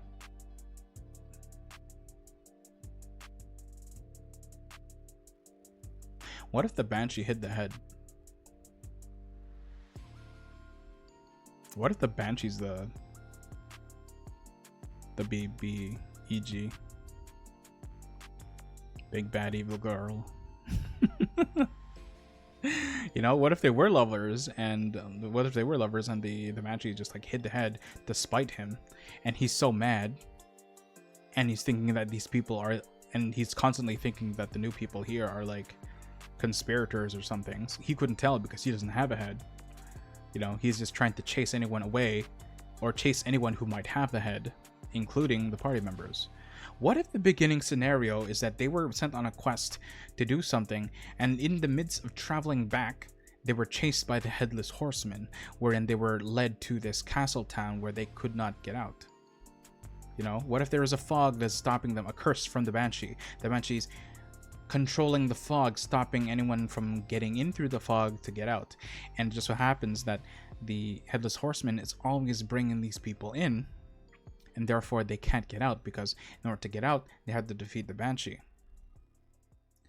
And only by following the clues left by previous adventures and or notes made by the Headless Horseman before he was beheaded about the story between these two, that they might find said head. So now, given this scenario, we have a tie between the Headless Horseman, the evil bad guy, or in this case, the Banshee. We have a sense of dread with this thing constantly following them. The group has a very clear and cut reason to stick together and an objective. And with this thing also still chasing them, they're always being pushed to move so that they're not just standing in one place for too long. And then we have the obvious bad guy. And with the list that we have here, we also have common enemies, we have puzzle encounters, and a trap encounter. 3 different types of encounters that isn't just, I roll for initiative.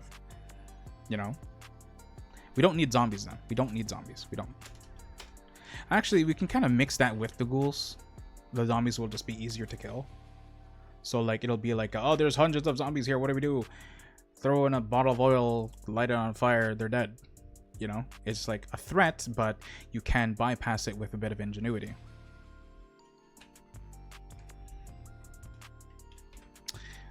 Easy encounter, defeatable with some ingenuity, or lots of or resources. Yes, that way these aren't necessarily a threat, but it will drain resources, whether that is their abilities, their magic power, or their items.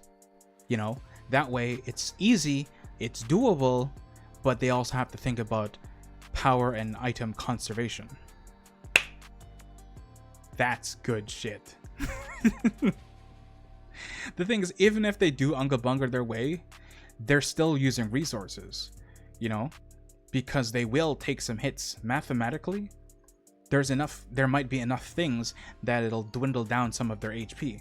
And if they dwindle down their HP, they either have to heal it or do the fight with less, or do a final fight with less HP, you know? And the thing is, it just doesn't have to go on for one day. They could be trapped here for 3 days. What if they have to find food? You know? What if they have to stop? Because we can always expedite that in IRL, you know? 1 day in game could be like 2 minutes for us. Right, so there's that. The Black Cat NPC, though. It's just an idea at this point. Well, I might not use the Black Cat NPC. It could be a... No. Druid. Okay, here's the thing. Druids. Okay, this doesn't make sense if you know the lore behind druids.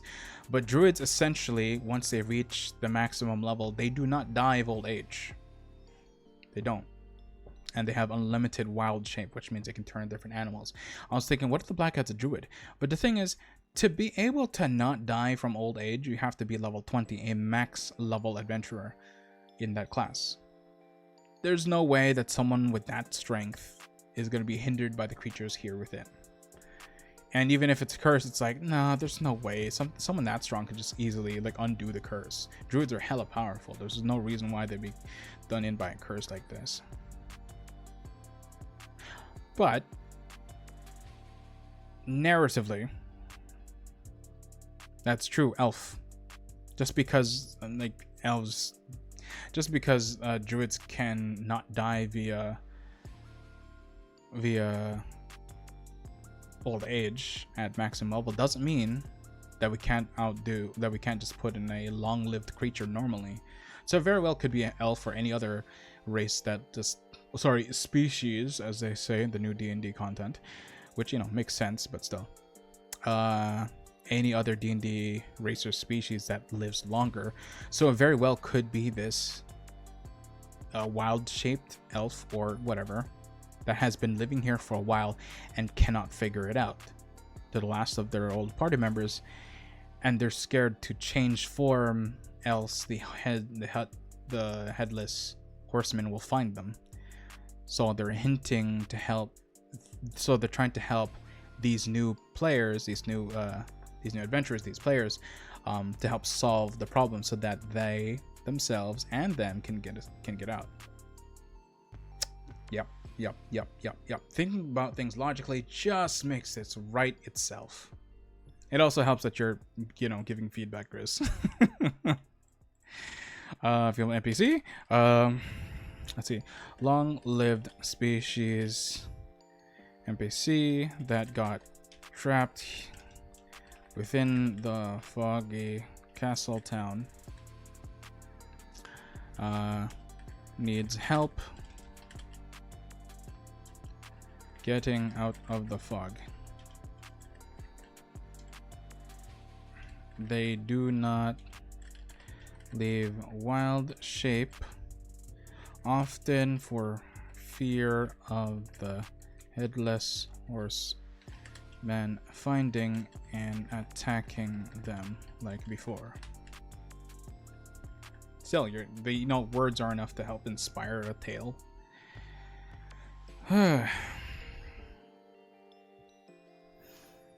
All right, so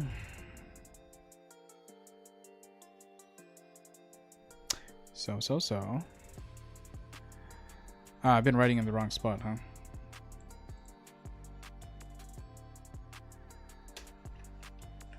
Oopsie. Let's copy this, put that there.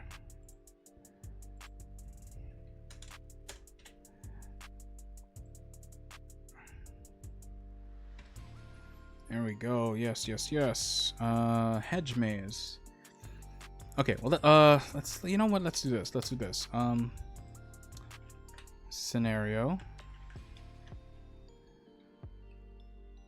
Plot point.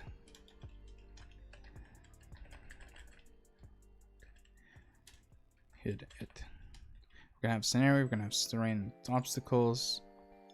Maybe the lantern could be the curse that can make the horseman blinded for a while. It could. It could. It's definitely an idea. I was more thinking, what if it's a tool? What if it's a tool that lets them see through the fog? What if there's an area that is completely full of fog, making the area difficult to see in, and the only way to see through it is through the light of a jack-o'-lantern, blessed by the local church, and they had to find one. One of the NPCs could be a trapped priest of the local deity, and they would have to help them, and he or she would they would bless the jack-o'-lantern in order to have this capability. So it's an excuse to have it there, but also as a tool. Yeah. Yeah.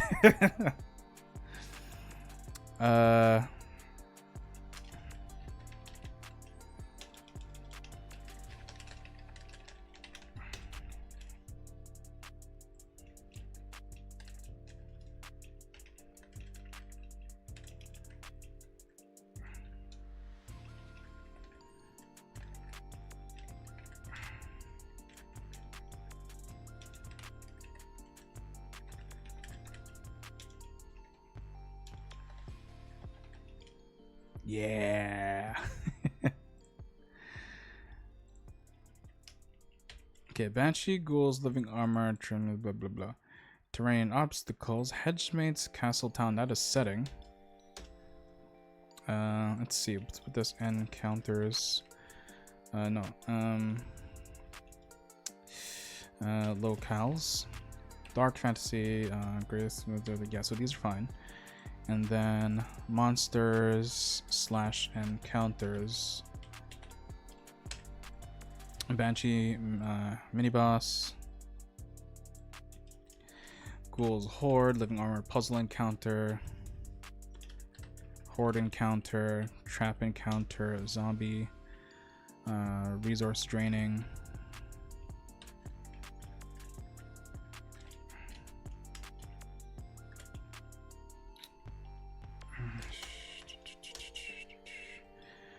Spooky chase scene and constant following.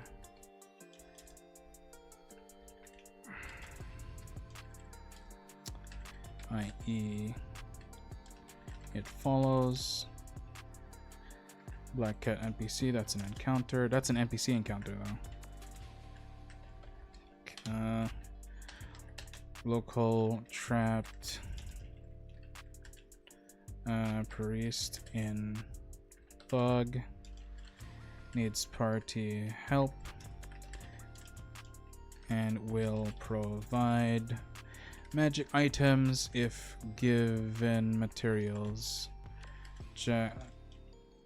See tools section. Yeah, jack-o'-lantern that lets me see through dense fog. Pumpkin carved and blessed by priest. Nice. Nice, we are on fire. Okay, we got a mini boss. No, we have boss, really. We have ghouls as a horde encounter, puzzle encounter, trap encounter, easy encounter. This one I think is going to be a big one, so we should put it onto here just for like how important they are. Black Cat NPC encounter. Druid hiding from horsemen. Gives info and help to party. Local trap. Okay, so we got an NPC that gives lore and the problem. We have a local trap priest that can give items and help while also being an objective. We got the scenario with the horseman. Banshee, hit it. Let's put side note. Add story behind Banshee and horseman. Any lovers? Oh, jilted.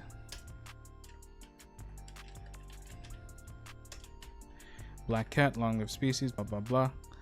Actually, I should put this one here because those are monster encounters. And we can put both. As long they're gonna kind of the same area anyway. Tropical priest, blah blah blah blah. Let's do that. Yeah. Black cat NPC. Oops. Local trap priest and fog. Yeah, there we go. Yeah, it's fine. So we gotta write details in this guy. No, okay, cool. So in that case, what other magic tools would they need? Now, the classic easy answers here: holy water, health potions, medicine kit. Holy water, health potions, medicine kit, jack-o'-lantern, silver. No, let's look at the monsters. We have to cater to what these things are. Living armor.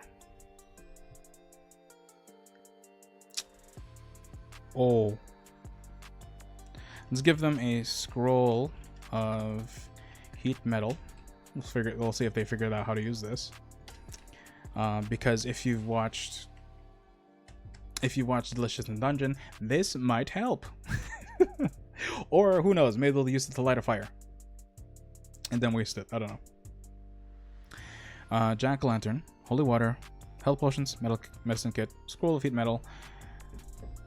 What else could we use in a Halloween spooky game as classic tools? I don't want to put a cross because nothing is really gonna deal with that here. Plus, you know, Catholicism isn't exactly in D&D lore. That's human history stuff. Monocles to see mimic traps.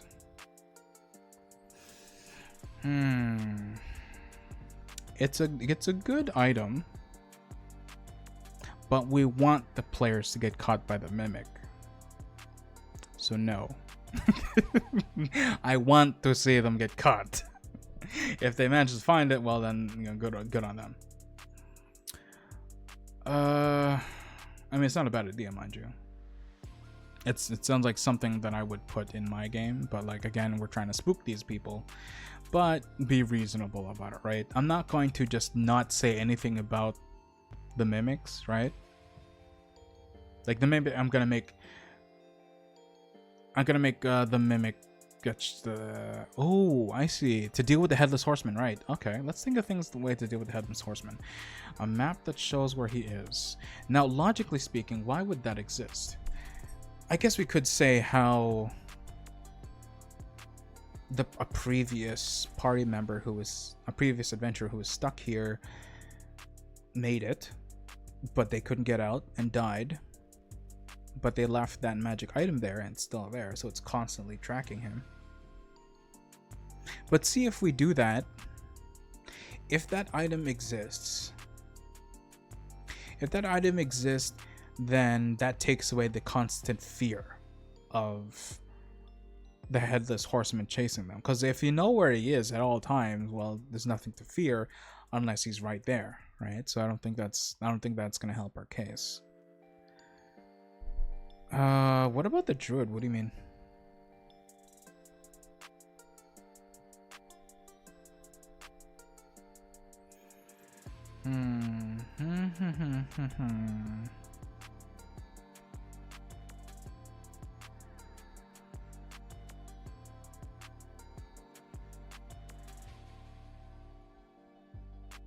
It was about the map. Okay.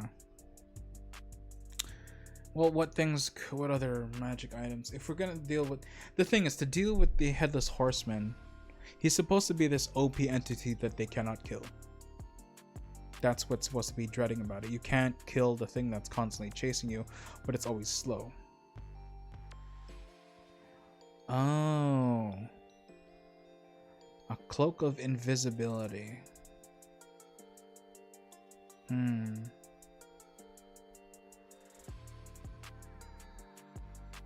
mean, this is where we go into weird logistics, right? It's a headless horseman. It can't see you. But then again, if you try and explain it any other way, it's not like it can hear you either.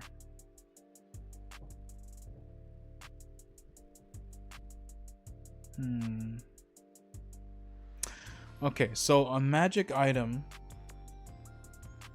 The thing is, we could still do that. We could still do that though, because like if it's a one-time use, they could very well just like find a magic cloak that has been vastly depleted in magical energy, so it only has 1 or 2 uses left. And we could just say that, you know, headless horseman, like logistics aside, it's still a creature that can somehow find you, right? So I think that'd still be something that could be used, and so we could still do that. I was just trying to like logic things out with the usage of the thing, so that could be done. But I don't know. I think I'll write it down, but I'm not sure about it. I'm not completely 100% sure about limited use cloak of invisibility. Yeah, hides presence instead of visibility. Oh. Pass without a trace is a very good spell. Of hide without a trace. Because the thing is, this scroll you can target multiple things, multiple creatures, whereas the cloak you can certainly try and hide 3 12-year-old kids under it, but for grown adults, maybe not. So we'll just substitute it with a scroll of hide without a trace. What this does is add a +10 to your hide skill. Or hide roll, rather. So, I think that's good. And we can easily say that that's kind of, you know, things that the priest might have. Maybe, yeah. So does that. I guess we can continue writing the scenario, and then just like, through doing the scenario, we might find more possible magic tools. At the same time, I kind of want to think of what other items, what mundane items are there that invoke the thought of Halloween. Now, jack-o'-lanterns obviously one that we already have. What else? Skeletons is another, but I can scarcely think of a reason to use bones for the current situation that we're in. So maybe not bones. What else could they use? Tombstone.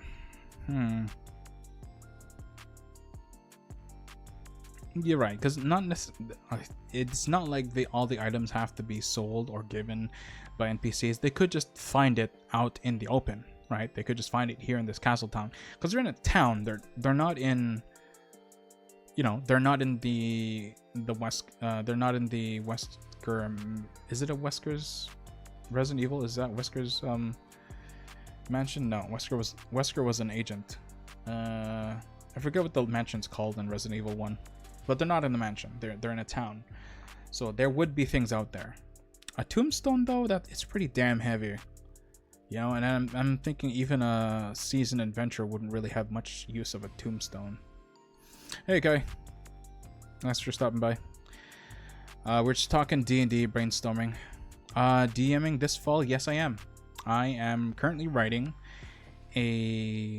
the framework of a story to play in this Halloween season. Yeah. Right now we're kind of thinking of Possible magic items you might find in a spooky castle town that might help with the adventurer scenario. So, right now we have a magical jack-o'-lantern that lets PCs see through fog, because I'm gonna have foggy areas. So it's like, oh, what's a Halloween thing that can be used to help them? Well, a jack-o'-lantern, let them see through. It's a magic jack-o'-lantern that lets them see through fog. Oh, you have a group of friends who play D&D on Mondays. Cool. I can appreciate that. We got holy water. We had health potions, medicine kit. I mean, hey, Kai, we haven't collabed. Maybe you want to join a D&D game. I'll do it. Gather some people. We'll play D&D. I've run multiple games at once before. We can do a VTuber night where we're playing D&D, you know? Doesn't even have to be Halloween. I'm just like, hey, offers out there. No pressure. Just like throwing things out and see what sticks. But what else can we do? What are items that invoke the season of Halloween that could be used in this kind of scenario?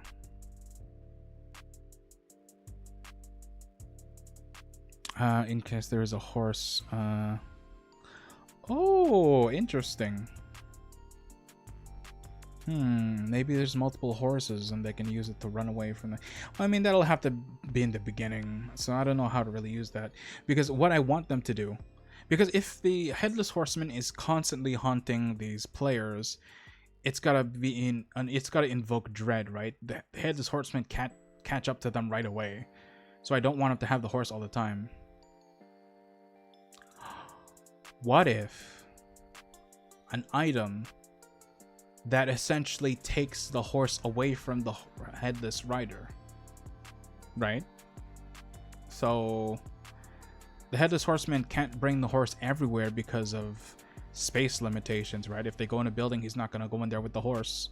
If they go into a really big building, then that's he's going to go on by foot, and it'll be slow and dread, like just like Nemesis in Resident Evil, where he's going to like start chasing the players all the time. But what if they do that as part of their plan and try and take the horse away from him, right? A gallows rope that he can never break. I want to stray away from like magic items that might indefinitely restrain the Headless Horseman, because I want the Headless Horseman to be OP, and he's not meant to be fought. He's meant to be hidden and run away from, right? I don't want the players to essentially remove that threat. I want that threat to always be there, and the only way to escape it is to get far enough away from him or temporarily restrain him. Because, you know, they can fight him, they just can't kill him. So, yeah. Yeah, like the Nazgul from Lord of the Rings, exactly. I want the threat always to be there, but they can't be killed, but they can be dealt with. You know, so I don't want something, so they can restrain him, but he's gonna break out eventually. I don't want them to have an unbreakable rope. That'd be bad. Oh, to hide and climb. Well, in that case, I'm just gonna give them a really strong rope, right? They don't need to have an unbreakable one, because if it's unbreakable, they're gonna, I know for a fact, even if they're new, they're gonna use that unbreakable property. So just give them a normal ass rope. Well, that's fine enough. Let's see here though, but anything else? Holy water, medicine kit, scroll of heat metal. I mean rope. Rope, there we go. There's a fucking rope there. Candles. Because if the priest is at a church, he's gonna have candles. It's very classic. If you have any form of worship, candles are another thing to have.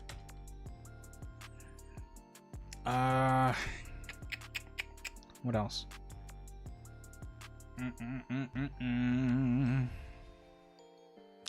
A veil that makes the floor slippery.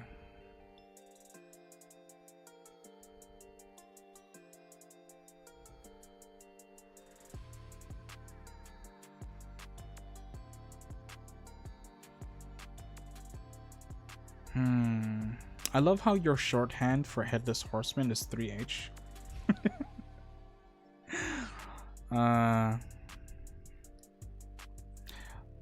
That's a neat item, I will say, but at the same time, like that, there's also normal magic items and spells that they can take. And as level 4 characters, they will have access. Okay, so what I should mention rather, is that normally when I DM, if they're not starting at level 1, even if they are starting at level 1, before the adventure, I give them money to buy things before the game even starts. So if you're level 4, I'll give you like 250 gold and starting items and gear from their player class start. And then all they would do is like go through the list of things that they can buy in D&D, spend the money, and then just go into the game with said items and money that was left over. So they would already have some magic items and items before the game even starts. So I don't want to give them generic. I don't want to give them interesting yet. I don't want them to give them items that would they essentially otherwise already have before the game starts. So as useful as a veil that makes the floor slippery, they already have access to the grease spell at level 1. Yeah.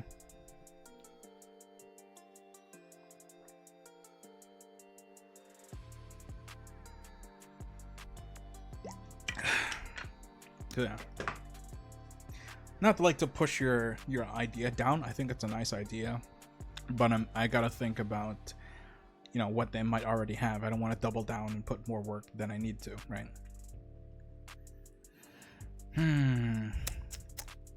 What to do? I mean, we could just stop there for items. Yeah, DMing is hard. But I mean, mind you, everyone DMs differently. This is just what I do, and these are the reason why I'm doing said things. Right? I'm catering to a specific kind of players who haven't touched the game, and I don't want to overload them with a lot of options, because I did that a lot already with the game that I DM normally. So I'm really catering to. I don't want to overload. Is what I'm trying to say. Ideas are great. Ideas are always great, but sometimes you really have to cut down on what you got to make things simple for people. Because chances are, when you give them a lot of stuff, they are either going to be hella ecstatic and go way to dive off the deep end with it, or it's gonna bog down the game. So that's why I say maybe I'll stop here. The scroll of heat metal is very niche, right? That's specifically only dealing with the living armor, right? But what if they do something else, right? What if they have access to a magic spell that has to do with magnets? Because I haven't kept up with the new updates to D&D. The thing is, how else do you deal with living armor, right? Let's stop there. Let's create a puzzle with living armor, and how do you deal with it? Could you possibly ignore them and just go about the puzzle, but just try not to die from them, you know? Or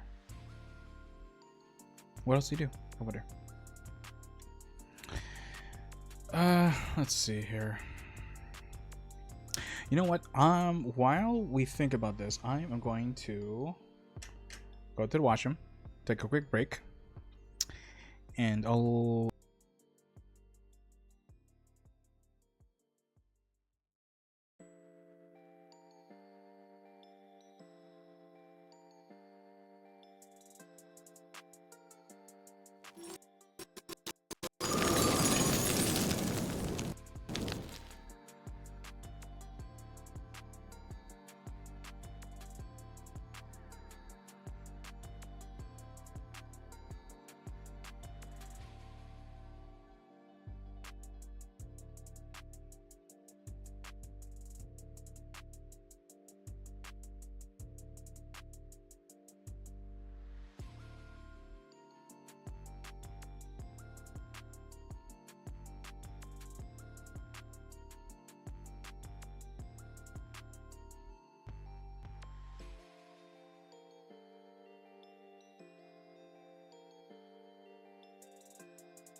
S.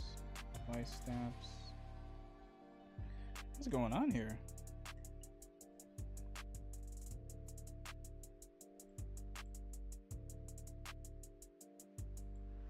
Testing, testing. Oh, that was weird. Okay, so as soon as I unplug my headphones, then I guess something changes with the audio and my microphone isn't. That sucks. That means you guys didn't see the last thing I said in the last like couple minutes then. Because earlier I took off my earphones, which are Bluetooth headbuds, and docked them, and that said I'm gonna go to the washroom. I guess you guys didn't hear that. The more I've learned something about my setup. It's not great. Because I don't use ear headphones when I stream. Oh, you heard that? Okay, so I wonder what happened then. Strange. Okay, well, either way.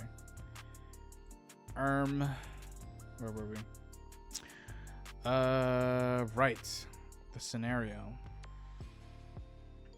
So this is I think it's a pretty good one-shot setup.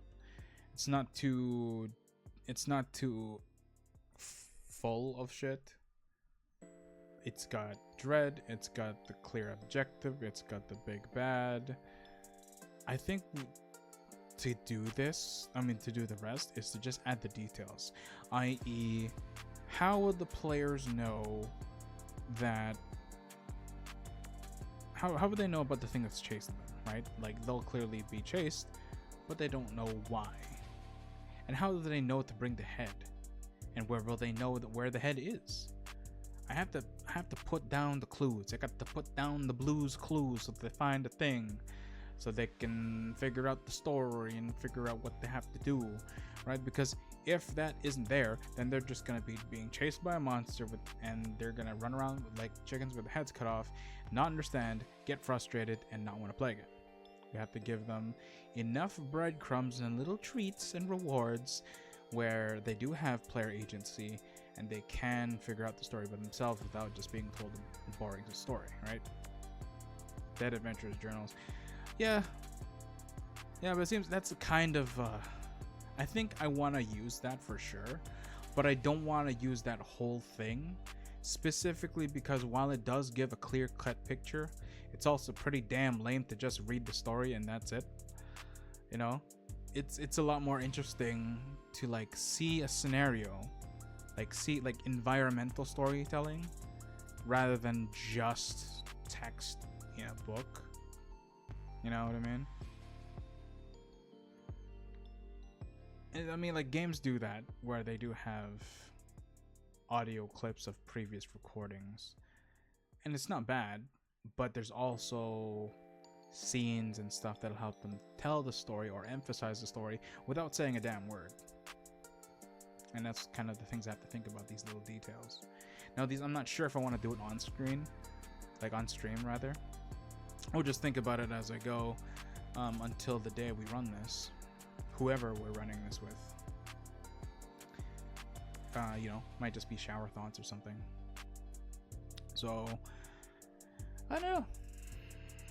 I could leave it there for now and then like do this again next week on the next workshop Wednesday, because you know I do this every week. I do this every Wednesday, so I don't have to finish it all in one go.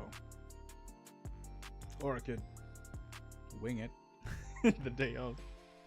It wouldn't be the first time I did it. No text, only crude drawing?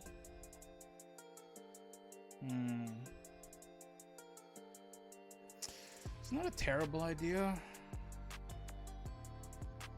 It's a good idea, but there are things that I'm trying to consider. Like, if I were in the shoes of a player and I just saw crude drawings, my first train of thought is, why is it just crude drawings? You know, and as I say that, I start to think, crude drawings. Well, for what reason would someone draw a crude drawing? It's because they're unable to write the thing. Well, why are they unable to write the thing? Maybe they're going crazy. Why are they going crazy? There has to be something causing the crazy. I was thinking Eldritch Horror or something, but that's not where our antagonist is. Our antagonist is a spooky, scary Headless Horseman. But I don't think that's enough to invoke insanity. We're talking Eldritch, we're talking Abyssal, not something that the Headless Horseman is, and therefore I don't know how I can justify crude drawings just to portray a story, right? That sounds like something like a puzzle. Like, what if the crude drawing, rather than a message, is just something that the adventurer wrote down hastily while trying to figure out a puzzle, and therefore that's just a piece of a puzzle. But by that, I'm not writing a story, but rather writing pieces of a puzzle that they would encounter, which we can do, and I think we can use that, but it's not telling the story. So it's not a bad idea, but I don't know if it's a right execution for writing the story. So it can be used in another sense though. So we're gonna write that down because that's a good idea. Puzzles and puzzle hints. Exactly, not necessarily for a short game, because the players are already dealing with the Headless Horseman and figuring out stuff. So we kind of want to expedite this, being like, okay, let's run the scenario in your head. You're going through the, you're just coming back with after finishing a quest. You're tired. You don't have a lot of resources. You get hunted by this headless horseman. You cannot kill him. You tried, didn't work, and he herded you into this foggy forest castle town. You know, now you're in there. You don't have a lot of resources.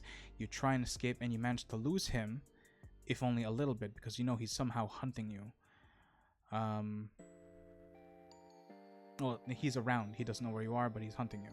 Okay, now that just put a new question in my mind that'll help refine this narrative. Why the Headless Horseman is looking after you, but we can't have it, but I wanted to have it so that he's constantly hunting you. But how exactly would he know where to go, and why would the players initially wouldn't know why he's doing that? Which isn't too bad. We can always explain that to the players later in some way or form. But the Headless Horseman needs a reason as to why he knows exactly where the players are, and therefore to incite that dread. Because it's one thing to just be wandering, well, they can just keep hiding forever. Or unless maybe that's a good thing. Maybe he doesn't know where they always are, just that he knows they are there.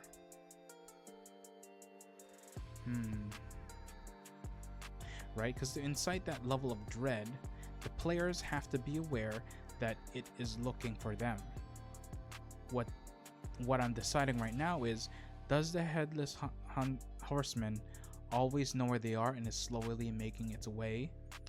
Or does it just constantly wander and they have to be careful? Because if we go with he always knows where they are and he's just going very slow, well, now we need a reason for that. If it is just wandering, well, we already know the why. He's looking for anyone that might have his head, and he can't identify who is who because he does not have his head. So I think that answers it. He doesn't know who is there, he just knows that someone is, and he's always hunting for them. So they could lose him, and they just have to be careful all the time. He's just always in the vicinity. So we can do that. It's a sense of dread due to the fact that he is always there, but not necessarily always aware that they are there. Okay, we can do with that. We can use that. Now, back to the point. We're an adventurer. We hid successfully from this creature that we somehow cannot kill, and we can't escape the fog. What's the next point? What's the next thing that us as players would try to do? Well, we have to lose the monster somehow and escape it. But if we already escaped it, what's the next thing we do?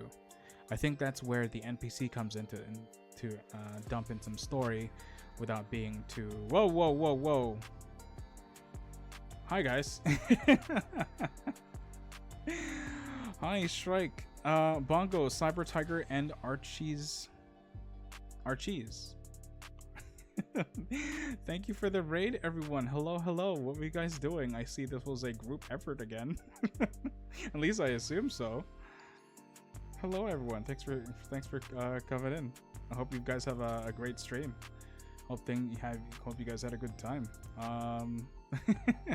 You're just in the middle of me brainstorming the next Halloween themed Dungeons and Dragons session that we're going to be playing in October.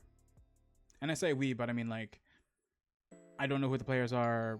Might be some of you that we know, maybe. But yeah, what are you guys up to? Thanks for the raid. Appreciate it. Unfortunately, I don't have shoutouts set up. Actually, it's funny because I'm also like thinking of another note to self. Another note to self.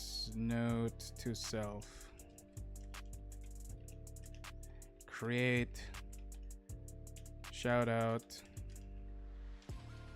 Discord and other commands. I'm new to the streaming thing, okay, guys?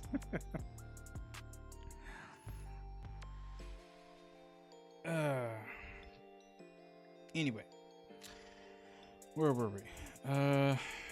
Right, so we're simulating the game real quick. You love D&D. I'm glad.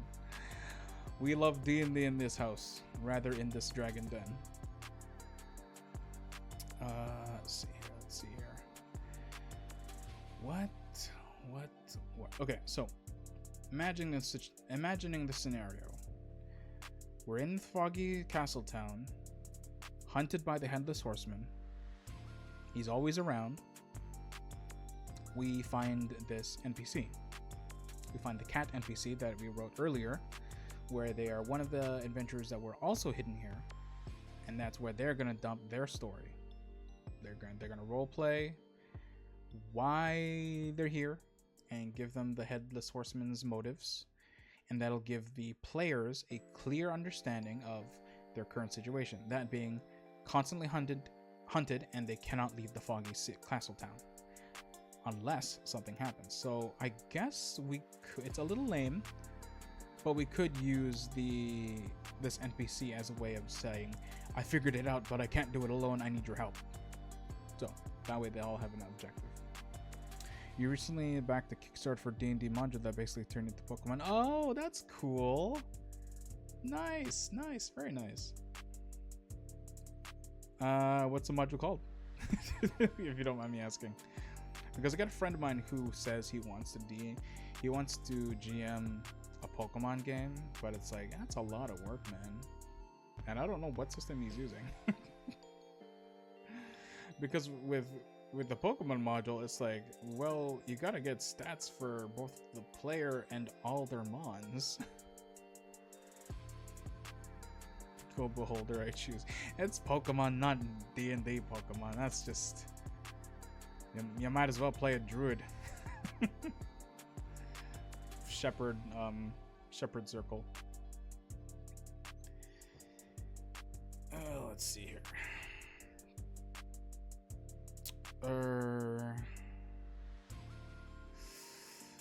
Trying to think what else.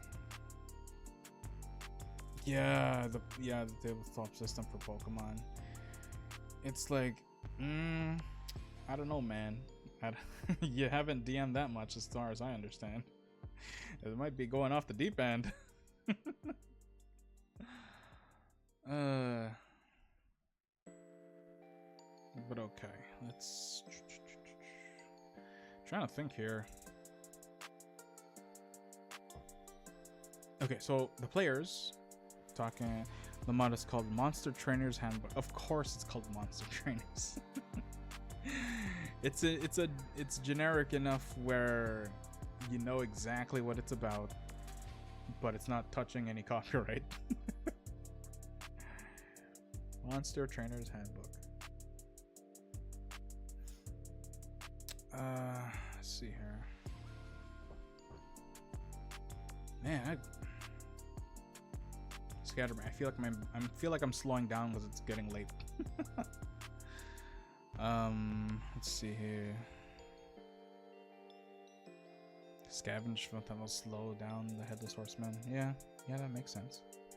Okay, so the thing is, the NPC will tell the players what they have to do and why they have to do it through means of them telling their story and a plead for help. And this plead for help not only gives them a direction, but it gives them, something to roleplay off of. Gotta head back now. You gotta. Yes, thank you, Shrike. Have a great night. I hope you rest well. I hope tomorrow you are very energized and have a productive day. So I hope you have a good rest of your night. Bye bye. Thanks for the raid.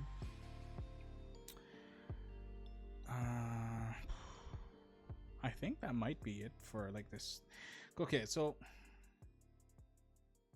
I think this is something where I have to think on, and I think I'm gonna finish up writing the scenario either throughout the week and or next workshop Wednesday, because there's a lot. This was 3 hours of D&D prep, and it's just the story and whatnot.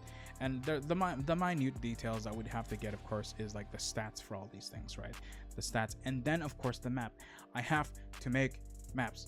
That's what I'm gonna do. Next week, I'm going to finish writing the scenario, and I'm gonna be doing maps. I'm gonna be doing the maps on Wednesday, and of course I have to think about who's gonna be playing this. Now, normally I play on Roll20, unfortunately, but it is free. In Roll20, I just have a very storied history. Need a reminder? Nah, I think I know what I'm doing. But I think that's what I'm gonna do. We're gonna finish up here. Okay, so I'm gonna write at the end here. I'm gonna write finish on next workshop Wednesday and draw maps on roll 20. There we go. Yeah. You make a Discord, Grizz. There is a Discord. It's just I don't think it's ready yet to have community members. I have it for my collab partners, but there is no community stuff yet. It's in the works, so that's been done. I also have to do redeems, but I also have the notes down here already, which I might actually work on tonight. Just because I'm done streaming doesn't mean I'm done for the night, right? Okay, well, that's it for me. 3 hours is, a decent time. Yeah, Discords are hard to put together. I mean, I've put it together a few, but nothing that was meant for a lot of random people. Because, like, I don't, mind you, I don't have a big community. I can't really say I have a community. A lot of viewers are just, shared between friends. So, like, I wasn't really prepared. So, rather, I don't think I'm ready for that kind of stuff yet. However, regardless, I think what we're gonna do... Actually, my friend Kuma is streaming. I'm thinking I'm gonna raid her, but I think she's almost done. So actually, before we do anything else, I am going to see if she's still online, because if she's not, well, I guess we're not doing that. Let's see. The smelly bear, what is she up to?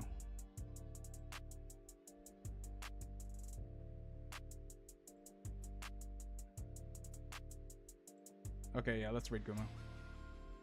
She's on our talking page. Oh, that's fine. Let's go raid my good friend Kuma. Stardust Kuma. Give her lots of love. Actually, what we're gonna do here, I'm gonna write our raid message. Better go quick, yeah.